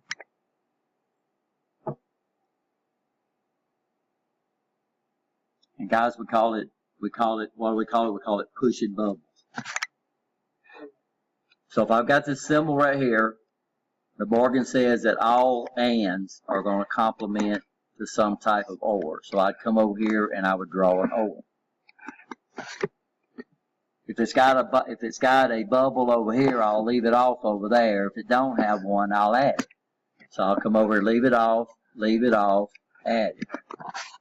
This one we call a negative what? Negative what? watch, and this is one of those things that I don't know how else to teach. So if y'all got any suggestions, I wish you'd tell me. If the active state of the input and the output are the same, they're ands and ors. If they are different, they're nans and nors. Okay, over here, are they the same? It's got a low active input and a high active output. Are they the same? No, so what is it? What is it? It's a negative nan. And it ought to be obvious that I can't go from a nor over to an and, right? You understand? So a nor, so if the input and the output, if the active state of the input and the output are the same, it's ands and ors. If they are different, it's nans and nors. Now the biggest problem is people jump on that dang bubble and they think if it's got a bubble on the output, it's a nan or a nor, but that's not what makes a nan and a nor. So what makes this a nan? What makes that a nan? Yeah, it's different on both sides. The inputs are high active and the output is low active. It's not the bubble on the output that makes it a nan. It's that the input's high active and the output's low active.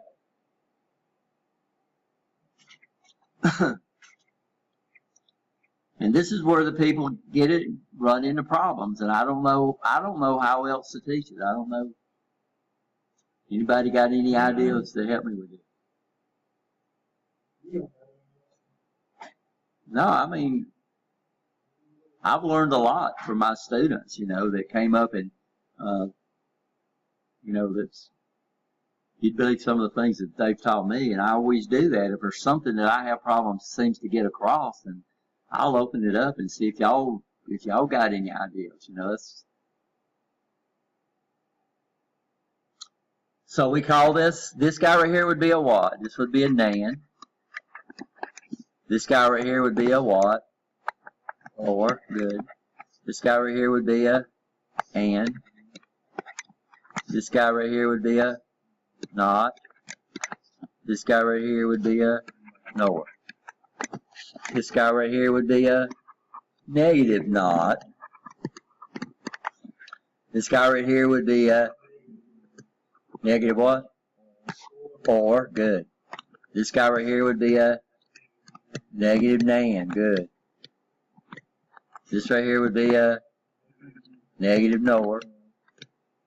And this guy right here would be a negative and.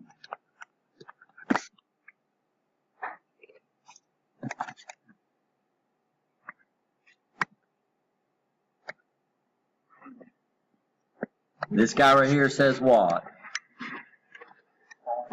All highs on the input equals a low on the output, right?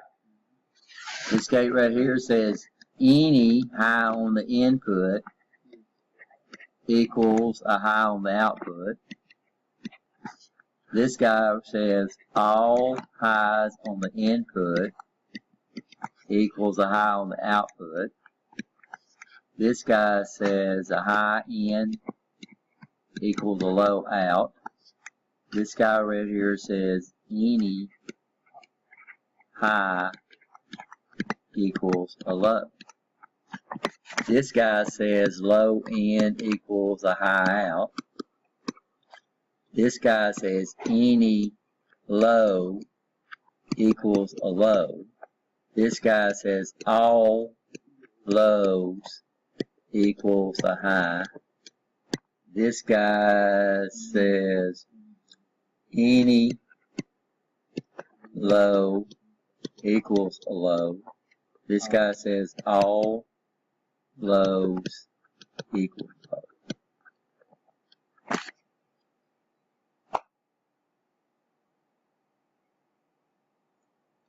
Are we okay there?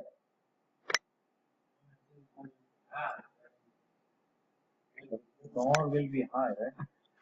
Yeah. Low equals to high. Oh, sorry.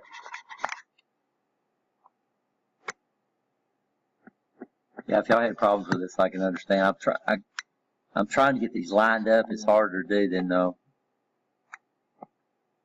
I think I'm gonna have to split these things up. They're in one graphic. That's what I'm gonna have to do. Of course, I just did that to see if y'all was paying attention, right? So, okay?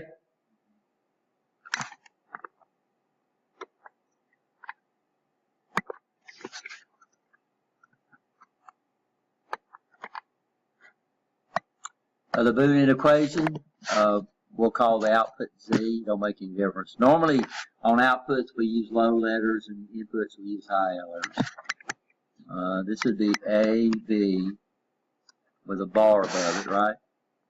Everybody okay there? This is Z is equal to A or B. This would be Z is equal to A and B and C. This would be Z is equal to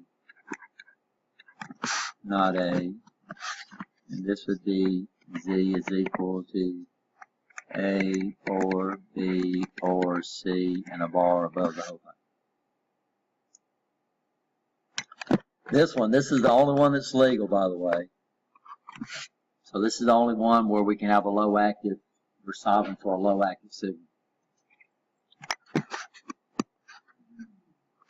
Equals A. This one says Z would be equal to what? A or B or C. We put a bar above each one of them and a bar above the whole thing. This one would be Z is equal to A and B and C. We put a bar above each input. This one would be Z is equal to A or B, a bar above each input. This one would be equal to Z is equal to A and B, bar, bar, bar. So this is the only one where it's legal to have what you're solving for a low active. All of these we're solving for a high active, even though the output is low active. So if I was to come over and do this,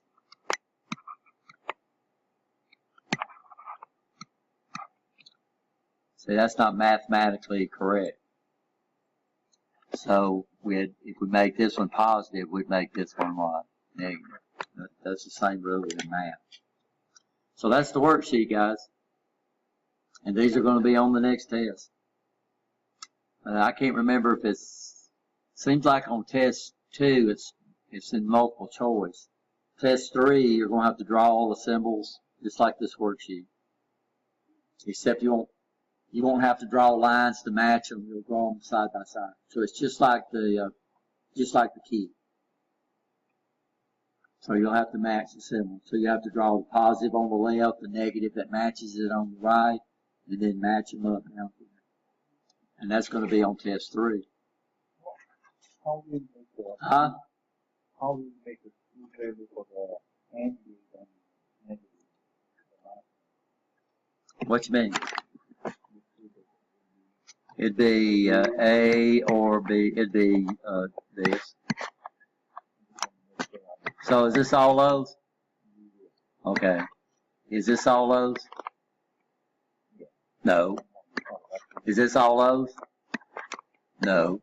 Is this all those? No. It's a truth table for an OR gate. It's an OR gate. So a negative and an OR gate have the same truth table. Why do they have the same truth table? They're the same gate. Right? You understand? So all those to get a low, I only have one. So this is my unique output. And this is a problem people have. They want to say all highs there, but that's not all highs. That's any high, right? You understand? So the all function is going to give us the unique output. This is not a unique output.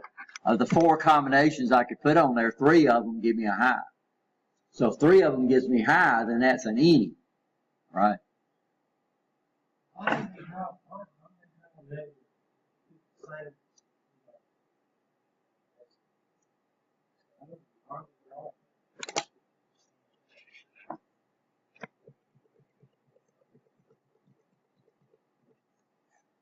Because if they draw the negative logic symbol, the gate, this is an OR gate. It has the same truth table as an OR gate, but it's not serving OR gate logic in this circuit. It's serving a negative AND. This is not looking for any highs to get a low. This guy is going to a low active input called CS, so I need a low active output. But an OR don't have a low active output, it's got a high active output. So this gate right here is looking for a reset, and A16 both have to be low. When they're low, it's going to enable that chip. Not when they're high, when they're low. Understand? So why do we learn they have the same truth table? They have the same truth table because they're the same gate. But this don't say, what don't this say, Joey? What does this not tell them? This is an OR gate. But if I was to come over here and start troubleshooting that, my head would say, any high to get a high. But this chip is not looking for a high, it's looking for a what? It's looking for a low. So what we're doing is we're drawing the symbol of what it serves in the circuit, the function it serves in the circuit. Okay? And this is what I'm talking about. So we get back over here, and this is all drawn in positive logic. So what have I got to do now? I got to figure it out, right? So they go between positive and negative logic. So what they're doing is they're drawing the function that the gate serves in the circuit that is put into it. So when that engineer says, well, I need a low active output, and I want this guy to be low and this guy to be low. So I need all lows to get a low. Well, by George, if I go to Jamico and look one of those things up, there's no such thing as an all lows to get a low gate. So I'd have to know that it's actually an OR gate that's giving me that logic function. So yeah, we've got a schematic in there on a video card. It's all positive logic, and that is the hardest thing to troubleshoot because you're trying to figure out. So you have to start on the output and see what's required on the output, and then trace that all the way back through and figure out what the gates are trying to get. Yeah. Yeah, so you have to, if you look at a digital schematic and it's all drawn in positive logic, and something's wrong. Because everything can't look for all highs to get a low or all highs to get a high. Some of them's going to be look for any low to get this, right? Understand? And so, yeah, so this one, so what I'd have to do on these is I'd have to start all the way here and say, okay, what's that? Well, I'd have to figure out if that's high active or low active. That's a positive edge trigger, so that one's going to be okay. I don't see any low active inputs. But anytime you see a low active output feeding a high active input, then something's wrong.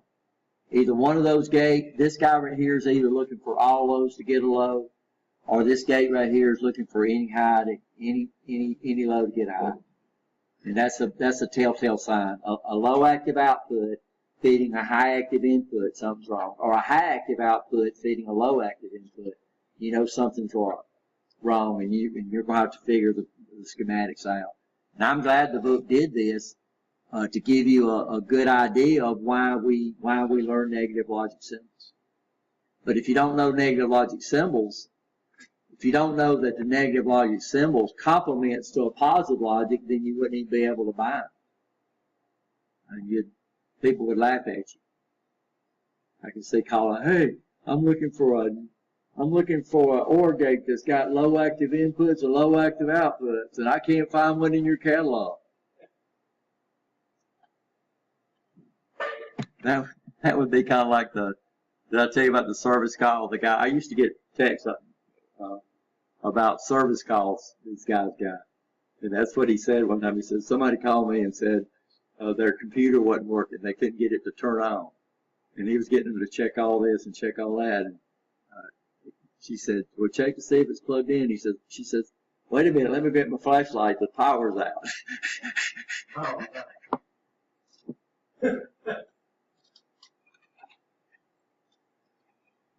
You know what he told me? I don't know if he did it or not, but you know what he said? He said, well, lady, says, go get the box the thing up and send it in and put on there, I'm too stupid to use this. But I used to laugh at some of those. I don't know if it's true, but I know I don't know if I tell you the story about my neighbor calling me over and says, Rich, he says, I bought it. It was a VHS player, but he said I bought a new VHS player and my TV don't work anymore. Will you come look at it for me? And I went over. He said my TV won't even come on. And I went over there and I looked down and the plug for the TV was out there. And Artie said, "You mean I gotta have both of them plugged in?" That's a true story. Now that's true. That's me. Artie was one of those guys that he was a smart fellow, but I'm not gonna tell his last name. You might know it. But Artie had no mechanical inclination at all. He couldn't do anything mechanical. Now book wise and math wise and stuff like that, he was great. But so anytime they bought something new, they'd come get me or Tony and have us go over and put it together. So, okay, guys, I'll take a break. Or did we have a break? Let's take another one, and we'll come back and see what we need to do.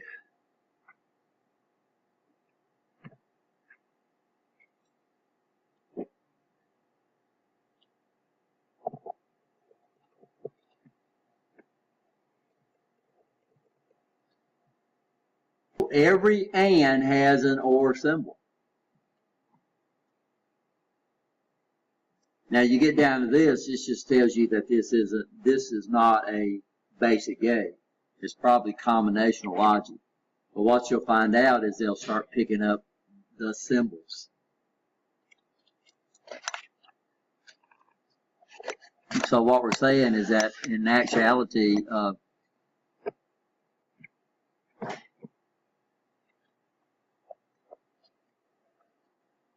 in true life, and you'll run into this, especially in combinational logic, this guy right here might be actually this circuit right here.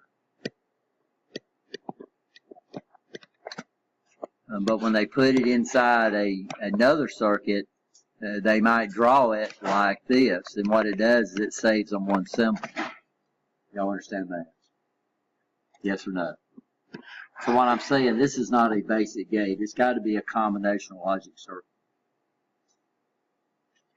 But what we got is we start off with this symbol, and we know that every or complements to some type of and, right? You understand? And if we come over here, what do? So this is an or, we draw the and symbol. Every lead over here that has a bubble on it, we leave it off. If it don't have a bubble on it, we add it.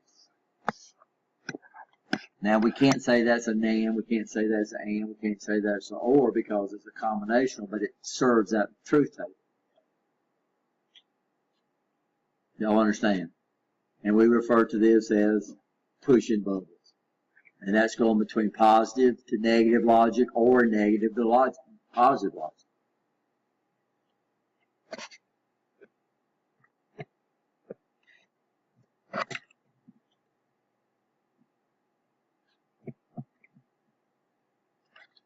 So that means if I know that, I can make up any symbol I wanted to. So I could come over here and put an and. I could come over here and put this, put a bubble right there, put a bubble right there. What would that complement to?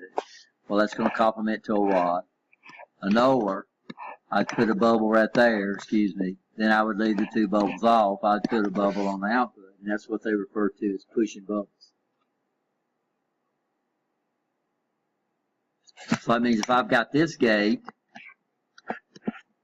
I know that's a negative logic, and I want to see what it complements to. I know it's going to complement to an and, right? You understand that.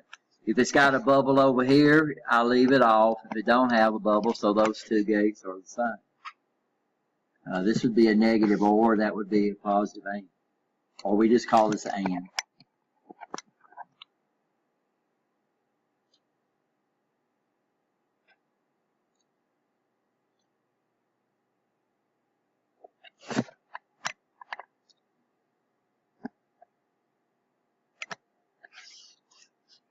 Now let's say I've got a 7404. I mean, it's 7400. This is a quad 2 input NAND gate. So that means I've got 4 of them suckers in there.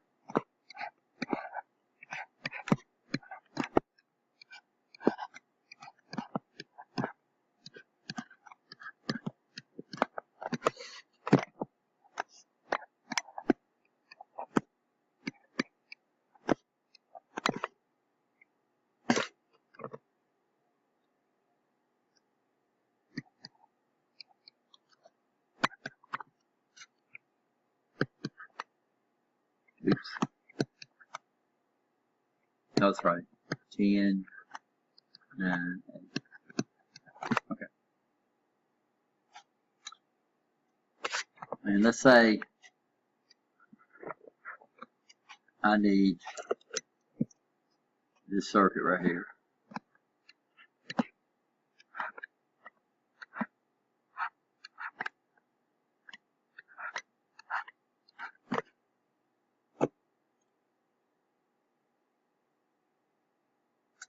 And I do that with nothing but NAND gates.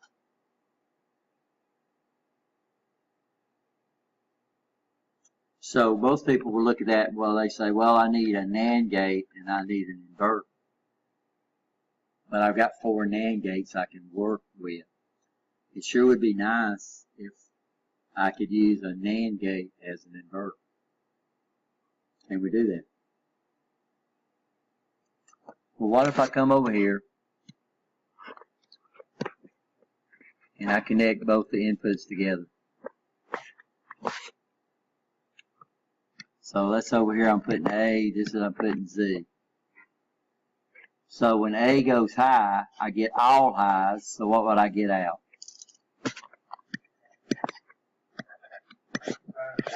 It's a NAND gate, all highs equal up. So if this right here goes high, so I'm going to put a 1 up there, what did the output do? I put a 1 right there, that puts a 1 and a 1, that's all highs, what do I get out? Okay, alright, so let's say I come over and put a 0 on there, that puts a 0, 0, I don't have all highs, so what do I get out? So what's that truth table for? I've only got one input, I've only got one output, and the output, so that's a not. So what we can do is if I need an inverter, I don't have, and I got an extra NAND gate somewhere, I don't have to put an inverter. I can connect the inputs together, and I can do what? I can make a NAND gate act like an inverter. So what if I need, what if I need one of these, right? You understand? And I need 2 of these. Well, if I need 2 of these, I'm going to use a NAND gate. But now I need an AND gate, right? You understand? So what would I do? Would I go out and buy another AND gate? No, I would come over here and I would put a NAND gate like that. And so this right here would give me, this circuit is a what? So what I just did is I took a low active output and I inverted it. So what I'm doing is I'm getting this logic function right there out of this circuit. Right? I'm sorry. I should have done it like that. I screwed up. So I got a NAND gate, and then I invert the output of a NAND gate, and I get a what? I get an AND gate. So a NAND gate can be a NAND gate, or I can use a NAND gate as an inverter and get an AND gate function, right? You understand?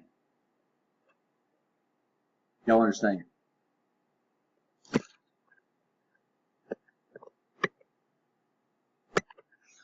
So I've got all these NAND gates spread all over the place. And I need one of these. Can I get an OR gate out of NAND gates if I connect them correctly? Well, let's convert it over first. So I can come over here and I'm going to do this. I'm going to draw the negative logic symbol. So I could come over here and I could do this. I could come over here and use 2 NAND gates as an inverter.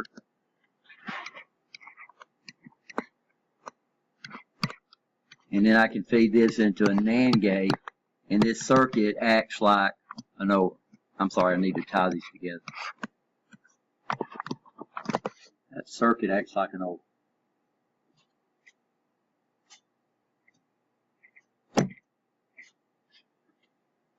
Well, what if I need a NOR gate? Well, the positive logic symbol would look like, the negative logic symbol would look like that. So I could come over here and I can take 2 NAND gates. I can wire them as inverters.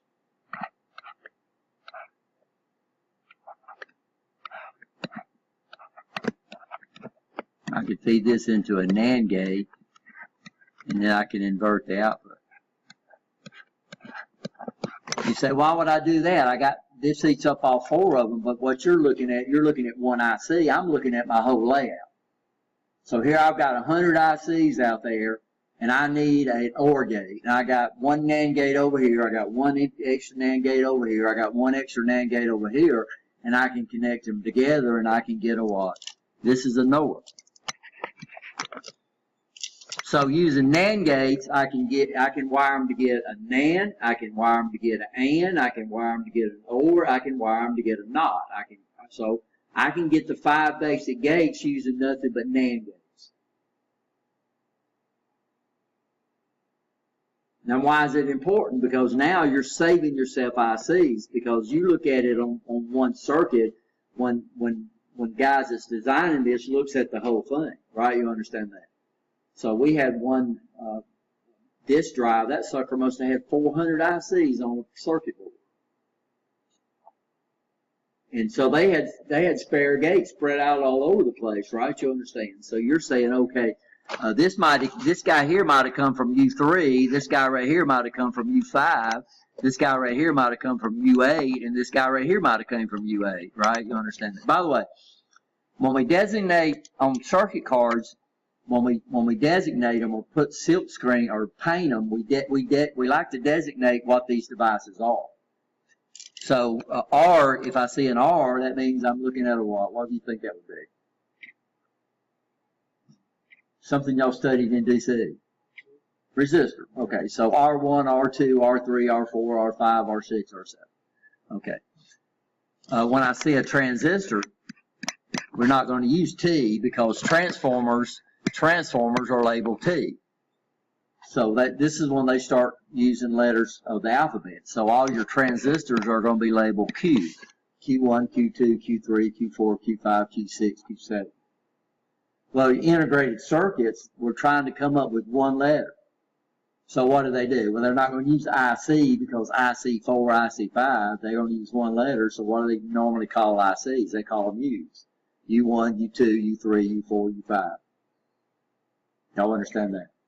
Capacitors are C's, inductors are L's, so those are pretty straightforward. So I can show y'all a circuit board where they've got all these things laid out. So now you know what you're looking at, right? So if I see a little 3-pin device and it's labeled U6, I know that's not a transistor. I know that's an integrated circuit. But all it needed was 3 pins. Because an integrated circuit is an integrated circuit, right? You understand? So let's say I got a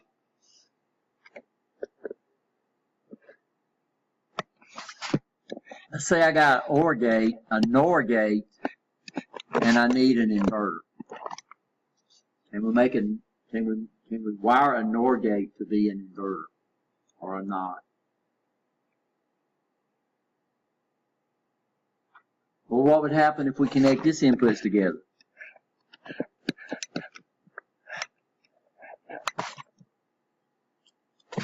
So that means when I do my truth table, I'm going to do it like this is a circuit. So I'm going to call this input over here A, and I'm going to call the output Z. A, Z. So I've got one input to the circuit, I got one output from the circuit, right? So if the input goes high, is that any high? Yeah. Okay, so what would the output be? It would be low. When the input goes low, is that any high? No, so the output would be high. So that's an inverter. That's a NOR gate wired to be an inverter. Now I got it, guys. So let's say I need an OR, and I've got all these spare NORs floating around. Well, how would I turn an OR into a NOR? Well, I'd come over here, I'd take a low active output, and then I would feed this into a NOR wired as an inverter, and this circuit is a what? That circuit right there is an OR. Well, what if I need an AND? Let's do a NAND. Let's say I need a NAND. So I've got this circuit right here, and I need a NAND. So what I'm going to do is I'm going to do a negative. I'm going to do this. Right, to understand that. So I'm going to come over here and I'm going to take a knower, right?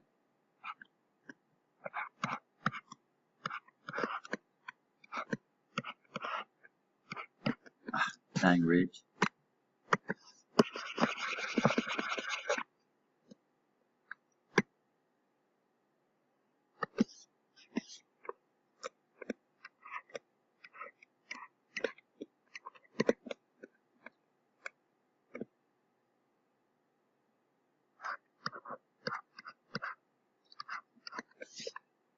I keep trying to draw them as hands. I'm sorry.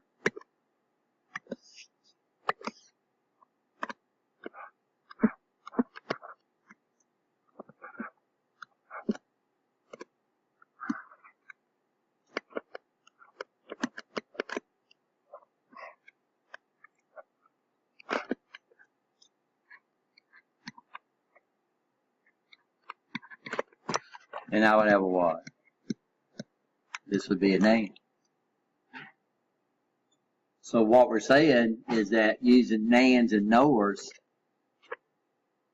So which one have we done?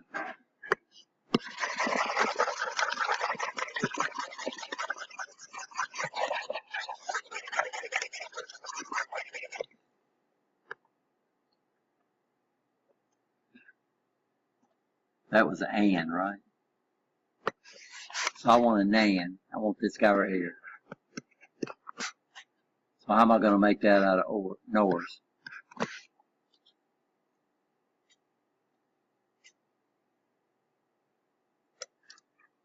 So I'm going to complement this over, right? You understand what I'm doing? Oh, that's the one we just did. Let's do an and. A nan. An and.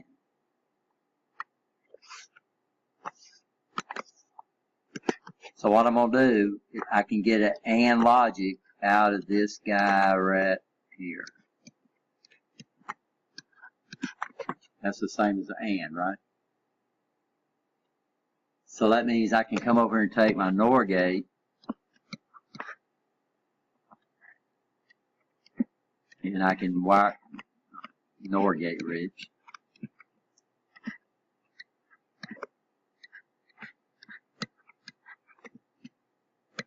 And this right here would be a what? This circuit would be an and. So your nands, a nan and NOR, these are referred to as universal gates. And what does that mean? You can get all 5 basic gates. You can wire a circuit to get all 5 basic gates out of nands or NORs. You can't do it with ands. You can't do it with ors. You can't do it with nots, because nots only have one input, right? You understand that? So you can get all the 5 basic gates, you can get them out of nands and NORs. And so they're called universal gates. And you'll see this done all the time because you're talking about adding a whole new IC when you got a spare guy over here, right? You understand? So you have to have an NOR, but now you need an and you got all these spare gates floating around in your setup, and you want to stick another IC on something that's going to cost you 45, 50 cents. Now to us that don't seem like much, right? You understand? But we'll go ahead.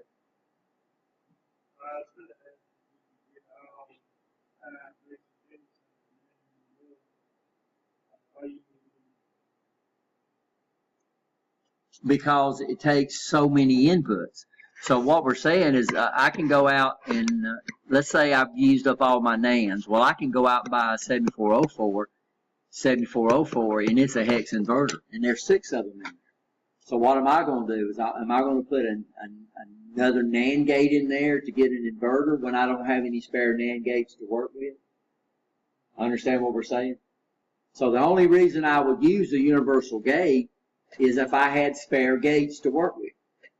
So if I need 4 NAND gates and I'm using all 4 of my NAND gates, I'm not going to stick a NAND gate in there to get an AND gate. I'm going to go out and buy an AND gate, right? Understand what I'm saying, Morris? So what I'm saying, the only time you would use these gates is if you had spares. If you don't have any spares, or if you don't have enough spares, then you would use the regular gate that you're substituting for. And plus, what we would talk about is sometimes we're adding more gates, and it takes time for this guy to correspond with that one, and it takes time for this guy to correspond to that one. We call it propagation delay.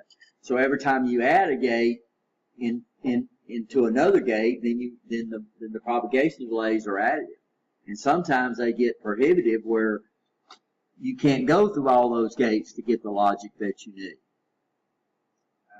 It's not fast enough. Yeah. And we do that. By the way, we'll show y'all some situations where we deliberately delay them just by using gates. I'll show y'all. We call them edge connector. We can set up a circuit using propagation delay that can detect an edge. It can detect either a rising edge or a falling edge. Not when it's high, not when it's low, only when it makes that transition. And normally anything that's synchronous usually does that. It usually times off a clock edge. So all the 5 basic gates, and that's what they're talking about, the universal gates of NANDs and NORs. One or more NAND can be combined to do what? Form all the basic gates. One or more NOR can be combined to form all the basic gates.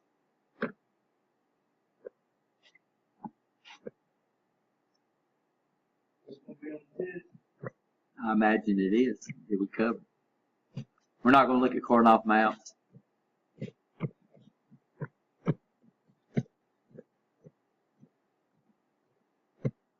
So watch out on the test, and if the test says what logic function does this circuit perform, don't look at it as one gate. Look at it as a what? As a circuit, right? You understand that? And those are going to be on test.